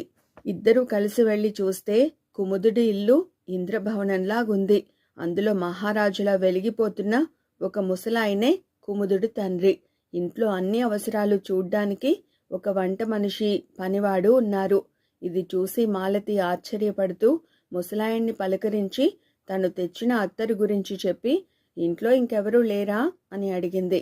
ఇందుకు ముసలాయన అయిష్టంగా, ఉన్నాడు, ఒక్కగానొక్క కొడుకు, పేరు కుముదుడు, అన్నీ లేకి బుద్ధులు, ఇంటి పట్టున ఉండి ఏ వడ్రంగమో చేసుకోరా అంటే ఊళ్ళ వెంట తిరుగుతుంటాడు, నా మాట వినడు అన్నాడు. అప్పుడు అవ్వ కల్పించుకుని, మీరు బాగా ఆస్తిపరుల్లాగున్నారు, మీ వాడు ఇంట్లో ఉంటే మాత్రం వడ్రంగం చేసుకోవడం ఎందుకు, కాలు మీద కాలేసుకుని కూర్చున్నా హాయిగా గడిచిపోతుంది అన్నది. ఆహా, మేలు మేలు, పండంటి సలహా ఇచ్చావు అంటూ ముసలాయన వెట్టకారంగా నవ్వి, అలా అనుకునే నాకు పెద్దలిచ్చిన ఆస్తినంతా హారతి కర్పూరం చేశాను. మా కుముదుడికి 15 ఏళ్ళు వచ్చేసరికి పూరి గుడిసెలోకి మారాం. వైద్యానికి డబ్బు లేక నా పెళ్ళాం చచ్చిపోయింది. ఆమె బెంగతో నేను మంచం పట్టాను. అప్పటినుంచి కుముదుడు సంపాదనలో పడ్డాడు. ఈ 5 ఏళ్లలోనూ ఈ భవనం కొన్నాం, పనివాళ్లను పెట్టుకున్నాం. మొదటి నుంచి దర్జాగా బతికిన వాణ్ణి, అందువల్ల ఇలా తప్ప ఉండలేను అన్నాడు. మీ కుమారుడు మా ఊరొస్తుంటాడు, చూడ్డానికి పేదవాడిలాగుంటాడు, అదే రకం తిక్క అన్నది అవ్వ. అది వింటూనే ముసలాయన పెద్దగా నవ్వి, అదేం తిక్క కాదు, నేనే వాణ్ణి అలా ఉండమని చెప్పాను. చిన్నప్పటి నుంచి దర్జా అలవాటైతే నాలాగా ఇబ్బంది పడాలని నా భయం. వాడి పుట్టుకతోనే ఆస్తి పోవడం మొదలు. వాడికే అదృష్టముంటే నా ఆస్తి పోయేదే కాదు. ఇప్పుడైనా నా అదృష్టం కొద్దీ వాడికి 4 డబ్బులు దొరుకుతున్నాయి. వాడు సంపాదించేది నాకు మాత్రమే సరిపోతున్నది. చేతకాని దద్దమ్మ కాబట్టే తన కోసం కూడా సంపాదించుకోలేకపోతున్నాడు అన్నాడు నీరసనగా. తర్వాత మాలతి అత్తరు చూపిస్తే ముసలాయన మొత్తం అంతా కొనేసి, నీ అదృష్టం కొద్దీ వాడు లేనప్పుడొచ్చావు, వాడుంటే ఇదంతా దండగ ఖర్చు అంటాడు. అంతేకాదు, ఇంటికి సారా తెప్పించుకుని తాగితే ఆరోగ్యం పాడవుతుందంటాడు. ఆరోగ్యం పాడైతే త్వరగా చేస్తాను, వాడికే ఖర్చు తగ్గుతుంది, వాడికే లాభం కదా, ఏం చెప్పినా అర్థం కాదు అన్నాడు. మాలతి, అవ్వ అక్కడి నుంచి తిరుగు ప్రయాణం అయ్యారు. అవ్వ మాలతితో, తండ్రి నీ ఎదుట తనను మెచ్చుకుంటాడని కుముదుడు ఆశపడ్డాడు, వాడికి నీకు పెళ్లి యోగం ఉన్నట్టు లేదు అన్నది. మాలతి అవ్వకేమీ బదులివ్వకుండా తన ఊరు చేరుకుంది. అక్కడ ఎదురైన కుముదుడితో, మీ నాన్నను చూశాను అన్నది. కుముదుడు నవ్వి, నేను మీ నాన్నను చూసి మాట్లాడాను. ఆయన నా గురించి అంతా విని నాకు అత్తరు చేయడం నేర్పుతానన్నాడు. తన డబ్బంతా మనదేనన్నాడు. కొన్నాళ్ళు మనం ఈ ఊళ్ళోనే ఉంటే తను మా నాన్న దగ్గరకు వెళ్ళి కోడల్ని బాగా చూసుకునే పద్ధతులు నేర్పిస్తానన్నాడు. మన పెళ్లి నిశ్చయమైపోయింది అన్నాడు. నేను మన పెళ్లికి ఒప్పుకుంటానని ఎలా అనుకున్నావు అన్నది మాలతి ఆశ్చర్యంగా. ఎలా అనుకున్నానో చెప్పమంటావా? అయితే విను. అవ్వ చెప్పే వరకు నాకు ఈ ఆలోచన కలగనే లేదు. మా నాన్నను కలుసుకున్నా నా శత్రువులు కూడా నా మీద జాలిపడి నన్ను అభిమానించారు. నువ్వెందుకు జాలిపడవు? జాలిలోంచి ఇష్టం పుడుతుందని అవ్వ చెప్పనే చెప్పింది అన్నాడు కుముదుడు. కన్న తండ్రై ఉండి ఇతరులతో తనను గురించి ఒక్క మంచి మాట అనకపోగా తన పట్ల శత్రువులా ప్రవర్తించే తండ్రికి సకల సదుపాయాలు చేసిన కుముదుడి మంచితనము, పెళ్ళయ్యాక కూడా కూతురి సుఖం గురించే ఆలోచించే తన తండ్రి మనస్తత్వం గురించి బాగా ఆలోచించిన మాలతికి కుముదుడిపై జాలితో పాటు చెప్పలేనంత ప్రేమ కలిగింది. ఇది జరిగాక తండ్రుల ఆశీర్వాదంతో మాలతి కుముదుల వివాహం అతి నిరాడంబరంగా జరిగిపోయింది. ఇదండి చందమామలో వసుంధర గారి రచన కుముదుడి మంచితనం. ఇప్పుడు మనం చెప్పుకోబోతున్న కథ తప్పులెన్నే బుద్ధి. రచన వసుంధర గారు. ఈ కథ అక్టోబర్ 1994 చందమామలో ప్రచురించబడిందండి. ఇక కథలోకి వెళ్దామా మరి? దయానిధి అనే ఆయన మంచి పండితుడు. ఆయన పాండిత్యానికి మెచ్చి జమీందారు ఆయనకు 10 ఎకరాల పొలమిచ్చాడు. దయానిధి ఆ పొలాన్ని గ్రామంలో ఉన్న చిన్న రైతు భూషయ్య చేత సాగు చేయిస్తున్నాడు. పండితుడన్న గౌరవం కొద్దీ భూషయ్య దయానిధి పొలాన్ని శ్రద్ధగా సాగు చేయడమే కాక ఇంటి పనులు కూడా క్రమం తప్పకుండా చేసి పెడుతుండేవాడు. అయితే దయానిధికి భూషయ్య పట్ల తృప్తి ఉండేది కాదు. భూషయ్యను పనిలో నెమ్మది అనేవాడాయన. బుర్ర ఉపయోగించకుండా పనిచేయడం వల్ల అనవసరంగా రెట్టింపు శ్రమ పడతావనేవాడు. అనుభవం నుంచి నేర్చుకోడని దెబ్బలాడేవాడు. శుభ్రత తక్కువని చీటికి మాటికి చీదరించుకునేవాడు. భూషయ్యకు దయానిధి అంటే ఎంతో గౌరవం. ఆయన మాటలపై గౌరవం కొద్దీ వాడు ఆయన చెప్పినట్లు మారాలని ఎన్నో ప్రయత్నాలు చేశాడు. పొద్దస్తమానం నెమ్మది నెమ్మది అంటున్నాడని వాడు గబగబా పనులు చేయడం మొదలు పెడితే దయానిధి తొందర పనికిరాదని, నిదానమే ప్రధానమని పెద్దలు ఊరికే చెప్పలేదు.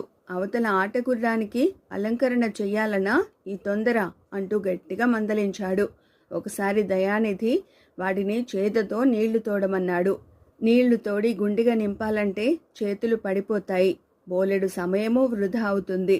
ఇలా ఆలోచించి వాడు గుండిగకు మోకు కట్టి గిలక మీద నుంచి జార్చి నూతిలోకి వదిలి గుండిగను క్షణాల మీద నింపి బయటకు లాగేశాడు. ఇది చూసిన దయానిధి కంగారుగా బావి దగ్గరకు వచ్చి అదేం పనిరా అని గొడవ చేశాడు. మీరు పని చెప్పారు, నేను బుర్ర ఉపయోగించాను, క్షణాల మీద పని అయిపోయింది అన్నాడు భూషయ్య. బుర్ర ఉన్నవాళ్ళు ఉపయోగించాలి, లేని వాళ్ళు కాదు. నేను చేదతో తోడమన్నానంటే ఊరికే అన్నానా? నువ్వు చేసిన పని వల్ల బరువుకు ఆగలేక మోకుతాడు తెగిపోవచ్చు, అంతెందుకు గిలక వంగిపోవచ్చు, నీ చేతి ఎముకలు విరిగినా విరిగిపోవచ్చు. అందుకే చేదతో తోడమన్నాను. ఇంకెన్నడూ నన్ను అడగకుండా ఇలాంటి పనులు చేయకు అంటూ దెబ్బలాడాడు దయానిధి. అయ్యా, నేను తమకు పొరపాటు చెప్పాను. నిజానికి నా బుర్ర ఉపయోగించలేదు. ఎన్నో ఏళ్లుగా నేను తోడుకుంటున్నాను. ఏ ప్రమాదమూ లేదు. ఆ అనుభవాన్ని ఉపయోగించి ఇప్పుడు శ్రమ తగ్గించుకుంటున్నాను అంటూ భూషయ్య సర్ది చెప్పాలని చూశాడు. అయితే దయానిధి మండిపడుతూ, జ్ఞానం పాండిత్యం లేని చోట అనుభవం రాణించదు. ఏ కొండ మీద ఉండగా నిన్నొక క్రూర జంతువు తరిమిందనుకో, క్షణాల మీద ఎంత ఎత్తైనా దూకేసి పారిపోయి ప్రాణాలు రక్షించుకుంటావు. ఆ అనుభవంతో మళ్ళీ కొండ మీద నుంచి దూకాలంటే ప్రాణాలు పోతాయి. నీకు శరీర శాస్త్రం గురించి తెలియదు, భౌతిక శాస్త్రం తెలియదు. అందువల్లే ఇంతకాలం అలా పనిచేశావు. అదృష్టమో నాలాంటి వాళ్ళ ఆశీర్వాద బలమో నిన్ను కాపాడింది. ఇక మీదట ఇలాంటి పనులు చేయకు అని హెచ్చరించాడు. శుభ్రం తక్కువని చీదరించుకుంటున్నాడని ఒకరోజు భూషయ్య శుభ్రంగా స్నానం చేసి మల్లెపువ్వు లాంటి బట్టలు కట్టుకుని ఒంటికి మంచి అత్తరు పూసుకుని దయానిధి ఇంటికి వెళ్ళాడు. దయానిధి వాణ్ణి చూస్తూనే, ఏరా, పెరటి దొడ్లో పనిచేయడానికి వచ్చావా? నాతో పంక్తి భోజనం చేయాలనుకుంటున్నావా అని కోప్పడ్డాడు. మీరు చిరాకు పడుతున్నారని శుభ్రంగా స్నానం చేసి మంచి బట్టలు కట్టుకుని వచ్చాను బాబు అన్నాడు భూషయ్య వినయంగా. అదేం కాదు, ఇంత శుభ్రంగా వస్తే నిన్ను చూసి ఏ పని చెప్పలేనని ఇలా తయారై వచ్చావు. అత్తరు వాసనలతో గుమగుమలాడే వాడి చేత చెమటలు చిందించే పని ఎలా చేయిస్తాను? నీకిష్టం లేకపోతే నేనేమైనా బలవంత పెడుతున్నానా? నీ మనసులోని మాట నోటితో చెబితే సరిపోతుంది కదా. ఇలా డొంక తిరుగుడు వేషాలెందుకు? వెళ్ళు వెళ్ళు, నా పనులు నేనే చేసుకుంటాన్లే అంటూ నిష్ఠూరంగా మాట్లాడాడు దయానిధి. భూషయ్య ఇందుకు ఎంతో నొచ్చుకుని ఇంటికి వెళ్ళి బట్టలు మార్చుకుని వచ్చి ఆయన చెప్పిన పనులన్నీ చేసి వెళ్ళాడు. దయానిధి ఎన్ని మాటలన్నా భూషయ్యకు కోపం రాదు. వాడింకా చాలామంది పొలాలు సాగు చేయిస్తూ ఉన్నాడు. ఏదో సమయంలో అందరి చేత మాటలు పడుతూనే ఉంటాడు. అన్యాయంగా ఎవరైనా తనను మాటలంటే వాడు ఎదురు సమాధానాలు చెబుతుంటాడు. కానీ దయానిధి పండితుడని వాడికి గౌరవం. భూషయ్యకు చంద్రయ్య అనే కొడుకున్నాడు. వాడు చాలా తెలివైనవాడు. తండ్రిలాగా వ్యవసాయం చేయడం వాడికి ఇష్టం లేక చిన్నప్పటి నుంచి చదువు మీద శ్రద్ధ చూపించేవాడు. వాడికి చదువు బాగా వంటపడుతున్నది. తన కొడుకును దయానిధికి శిష్యుణ్ణి చేయాలని భూషయ్య కోరిక. అయితే చంద్రయ్య మాత్రం తన చదువు కోసం పొరుగురు పండితుల వద్దకు కూడా వెళుతుంటాడు తప్ప ఎక్కువగా దయానిధిని ఆశ్రయించడు. ఎప్పుడైనా ఆయన వద్దకు వెళ్ళి తన విద్యను పరీక్షించుకుంటూ ఉంటాడు. నువ్వు చాలా తెలివైన వాడివి, పూర్తిగా నా శిష్యుడిగా ఉండిపో, నిన్ను నా అంతవాణ్ణి చేస్తాను అన్నాడు దయానిధి ఒకసారి చంద్రయ్యతో. దానికి చంద్రయ్య, అయ్యా, తమరు మహాపండితులు, సూర్యుడి వేడి సోకి హనుమంతుడంతటి వాడు తట్టుకోలేక మూర్ఛపోయాడు. మీ ముందు నేను నిలవలేను, అందుకే ఇతరుల వద్ద విద్య నేర్చుకుంటున్నాను. ఒక స్థాయికి వచ్చాక మీ వద్దనే శిష్యుడిగా చేరుతాను అని వినయంగా దయానిధికి బదులిచ్చాడు. కలుసుకున్నప్పుడల్లా చంద్రయ్య దయానిధిని అదే పనిగా పొగుడుతుండడం వల్ల ఆయనకు వాడంటే ఇష్టంగానే ఉండేది. భూషయ్య తరచుగా తన కొడుకు చదువు గురించి అడుగుతుండేవాడు.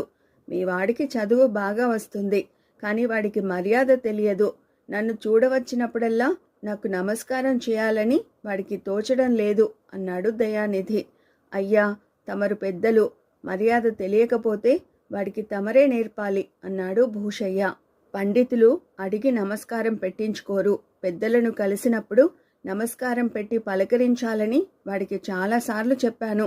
అవునని ఒప్పుకుంటాడే తప్ప నాకు నమస్కారం పెట్టడే, నాకు నమస్కారం చెయ్యరా అని నోరు తెరిచి అడగలేను కదా అన్నాడు దయానిధి బాధగా. భూషయ్య ఆ రాత్రి ఇంటి దగ్గర కొడుకును పలకరించి, దయానిధి బాబుకు నువ్వు దండం పెట్టవట గదా అన్నాడు. చంద్రయ్య నవ్వి ఊరుకున్నాడు. తప్పు, ఇక మీదట అలా చేయకు, నీ తప్పు దిద్దుకో అన్నాడు భూషయ్య కొడుకును మందలిస్తూ. అందుకు చంద్రయ్య, నేను చదువుకున్నవాణ్ణి కాబట్టి దయానిధి బాబు నన్నేమీ అనడు. నేను ఆయన్ను పొగుడుతాను కాబట్టి నేనంటే ఆయనకిష్టమే. ఆయనకు దండం పెట్టలేదనుకో, ఆ తప్పు గురించి నీ దగ్గర చెబుతాడే తప్ప నా దగ్గర అనడు అని ఊరుకున్నాడు. అయితే మాత్రం ఆయనకు దండం పెట్టనంటావా? అది తప్పు అన్నాడు భూషయ్య. నిజమే, అది తప్పే. ఆ తప్పు చేస్తున్నంతకాలం ఆయన నా మిగతా తప్పుల జోలికి రాడు. దయానిధి బాబుది తప్పులెన్నే బుద్ధి. నా చదువు గురించి లేనిపోని తప్పులెన్ని నీ దగ్గర చెబుతుంటే ఆ మాటలు విని నేనెంతో కొంత నిరుత్సాహపడిపోతాను. చదువుకునేవాడికి ప్రోత్సాహం అవసరం. చీటికి మాటికి తప్పులెన్నుతుంటే శిష్యులు నీళ్లు గారిపోతారు. అందుకే ఆయన దృష్టి ఇతర తప్పుల మీదకి పోకుండా ఒకే ఒక తప్పు చేస్తున్నాను. నా క్షేమం కోరేవాడివైతే ఆయనకు దండం పెట్టమని నన్ను బలవంత పెట్టకు అన్నాడు చంద్రయ్య. దాంతో భూషయ్యకు విషయం అర్థమైంది. వాడు కొడుకు తెలివికి ఎంతో సంతోషించాడు. తప్పులెన్నే బుద్ధి చదువుకున్నవాడి దన్నానికి అర్హం కాదని కూడా భావించి వాడు కొడుకునిక ఆ విషయంలో ఎప్పుడూ బలవంత పెట్టలేదు. ఇదండి చందమామలో వసుంధర గారి రచన తప్పులెన్నే బుద్ధి. ఇప్పుడు మనం చెప్పుకోబోతున్న కథ దొంగ ఆత్మగౌరవం. రచన వసుంధర గారు.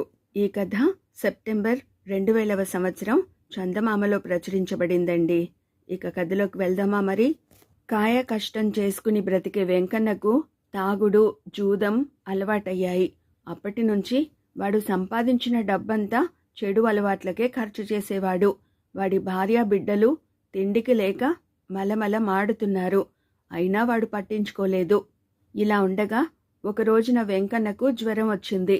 ఒంట్లో సత్తువంతా నశించి మంచం మీద నుంచి కూడా లేవలేకపోయాడు. భార్య గౌరమ్మ వైద్యుణ్ణి పిలవబోతే ఆయన డబ్బు కావాలన్నాడు. అప్పు కోసమని ఎవరింటికి వెళ్ళినా పాత బాకీలు తీర్చమన్నారు. భర్త ఇంటి ఖర్చులకు డబ్బివ్వకపోవడంతో గౌరమ్మ ఇంటి అవసరాలు గడుపుకునేందుకు చాలా ఇళ్లల్లో అప్పులు చేసింది. మరి ఆ ఊరికి కొత్తగా దయామయుడనే భాగ్యవంతుడు వచ్చాడు. ఆయన ఊళ్ళోని కొన్ని కొబ్బరి తోటలు, ఫలవృక్షాల తోటలు కొన్నాడు. చిన్న చిన్న పరిశ్రమలు పెట్టి చాలా మందికి పని కల్పిస్తున్నాడు. దయాగుణమున్నవాడని నలుగురు చెప్పుకుంటున్నారు. గౌరమ్మ తనకు సాయపడగలడేమో అని ఆయనను చూడబోయింది. నీ అప్పులు తీరుస్తాను, నీ భర్తకు వైద్యం చేయిస్తాను, తర్వాత అతడు నా దగ్గర పని చేయాలి, నేను పెట్టే నియమాలకు లోబడి ఉండాలి, ఇష్టమైతే చెప్పు అన్నాడు దయామయుడు. గౌరమ్మకు వేరే దారేముంది? ఆమెకు ఆయన మాటలు అమృతంతో సమానంగా తోచాయి. వెంటనే అంగీకరించింది. దయామయుడు మాటలతో తృప్తిపడక అప్పటికప్పుడు పత్రాలు తయారు చేయించి వాటిపై గౌరమ్మ చేవ్రాలు తీసుకున్నాడు.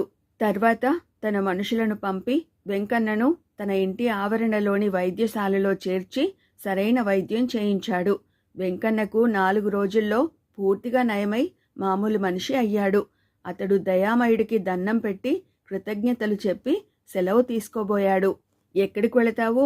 నువ్వు నా దగ్గర పని చేయాలి అన్నాడు దయామయుడు. వెంకన్న ఒప్పుకోలేదు. కాని దయామయుడికి తోడుగా ఉన్న బలగాన్ని చూసి ఆయన బారి నుంచి తప్పించుకోవడం అంత సులభం కాదని అర్థం చేసుకున్నాడు. రోజు ఉదయమే లేచి కాలకృత్యాలు తీర్చుకున్నాక అతడికి చద్దన్నం పెట్టేవారు. 4 గంటలు ఏకధాటిగా పనిచేశాక గౌరమ్మ ఇంటి వద్ద నుండి వండి తెచ్చిన అన్నం పెట్టేది. కాసేపు విశ్రాంతి తీసుకున్నాక మళ్ళీ 4 గంటల పని. రాత్రి మళ్ళీ భార్య భోజనం తెచ్చి పెట్టేది. భార్య బిడ్డలతో కొద్దిసేపు గడిపే అవకాశం కూడా అప్పుడే అతడికి ఉండేది. అంతా బాగానే ఉన్నది. కాని దయామయుడు వెంకన్న తొడుక్కునేందుకు కారాగారంలో ఉండే దొంగలు ధరించే చారల దుస్తులు ఇచ్చాడు. అవి ధరించడం అతడికెంతో అవమానంగా తోచేది. ఆ విధంగా 1 రోజులు గడిచాయి. పని చేసినందుకు వెంకన్నకు రావలసిన జీతం డబ్బులను గౌరమ్మకిచ్చాడు దయామయుడు. ఆ రోజున వెంకన్న గౌరమ్మ దగ్గర బోరున ఏడ్చి, నీ పని బాగానే ఉంది, కానీ నాకిక్కడ దొంగ బట్టలు, నేనుంటున్నది కారాగారం, ఇక్కడి నుంచి నువ్వు నన్ను తప్పించు అన్నాడు. గౌరమ్మకి కూడా భర్త స్థితి చూసి జాలి వేసింది. ఆమె దయామయుణ్ణి కలుసుకుని, అయ్యా, తమరు చేసిన సాయానికి ఎంతో కృతజ్ఞురాలిని. సమయానికి దేవుడిలా ఆదుకుని నా భర్తను కాపాడారు. కానీ ఇప్పుడు తమరు నా భర్తను దొంగను చేసి అవమానిస్తున్నారు. ఇది నాకు కూడా ఎంతో బాధగా ఉంది. కావాలంటే అతడి స్థానంలో నేను పనిచేస్తాను. అతడికి స్వేచ్ఛ ఇవ్వండి, లేదా కనీసం మంచి దుస్తులు వేసుకొనివ్వండి అని వేడుకున్నది. దయామయుడు దేనికి అంగీకరించక, అంతా పత్రాల్లో ఉన్న ప్రకారమే జరుగుతున్నది, ఈ విషయమై ఇంకెన్నడూ నా దగ్గర మాట్లాడవద్దు అని ఆమెను మందలించి పంపేశాడు. రోజు గౌరమ్మ భోజనం తెచ్చినప్పుడల్లా వెంకన్న గోడుగోడున ఏడుస్తూ, భార్యను అమ్ముకున్న భర్త గురించి పురాణాల్లో విన్నాం, కానీ నువ్వు నీ స్వార్థం కోసం జ్వరంతో స్పృహలేని స్థితిలో ఉన్న భర్తను అమ్ముకుని మరొక కొత్త పురాణ కథ సృష్టించావు. నన్ను అమ్ముకునే హక్కు నీకెక్కడిది? ఈ అన్యాయాన్ని గ్రామాధికారికి మొరపెట్టుకుందామన్నా దారి లేకుండా పోయింది నాకు అంటుండేవాడు. భర్తకు తన వల్ల అన్యాయం జరిగిందని గౌరమ్మకు అనిపించేది. చివరకు ఒక రోజున ఆమె గ్రామాధికారి వద్దకు వెళ్ళి జరిగిందంతా చెప్పుకుని తన భర్తకు న్యాయం జరిగేలా చేయమని వేడుకున్నది. గ్రామాధికారి గౌరమ్మ చెప్పినదంతా విని ఎంతో ఆశ్చర్యపడి వెంటనే దయామయుడికి కబురు పెట్టి రప్పించి గౌరమ్మ అతడిపై చేసిన ఆరోపణల గురించి చెప్పాడు. దయామయుడు ఏమాత్రం తొనక్కుండా, నేను అన్ని ముందుగానే ఆమెకు చెప్పాను. ఆ ప్రకారం పత్రాలు రాయించుకున్నాను. నా వల్ల ఆ కుటుంబానికి మేలు జరుగుతున్నది. నేను వెంకన్న చేత మిగతా వారికంటే తక్కువసేపు పని చేయించుకుని ఎక్కువ జీతం ఇస్తున్నాను. నా వల్ల వెంకన్న తాగుడు మానేశాడు, జూదం మానేశాడు. అన్ని ఖర్చులు పోను ఆ కుటుంబానికి కొంత డబ్బు కూడా ఆదా అవుతున్నది. ఇలా కొన్నేళ్లు జరిగితే గౌరమ్మ కాస్త పొలం కూడా కొనుక్కోవచ్చు అన్నాడు. మనిషికి డబ్బే ప్రధానం కాదు. అందరూ ఆత్మగౌరవంతో బ్రతకాలనుకుంటారు, స్వేచ్ఛను కోరుకుంటారు. వెంకన్న తన డబ్బుతో తాగినా జూదమాడినా అది నేరం కాదు. అయినా అతన్ని శాసించడానికి అసలు మీరెవరు అన్నాడు గ్రామాధికారి కోపంగా. వెంకన్న దొంగ, ఆ దొంగను శిక్షించడానికి మీ న్యాయం ఒప్పుకోదు, అందుకే నేను కలగజేసుకున్నాను అన్నాడు దయామయుడు.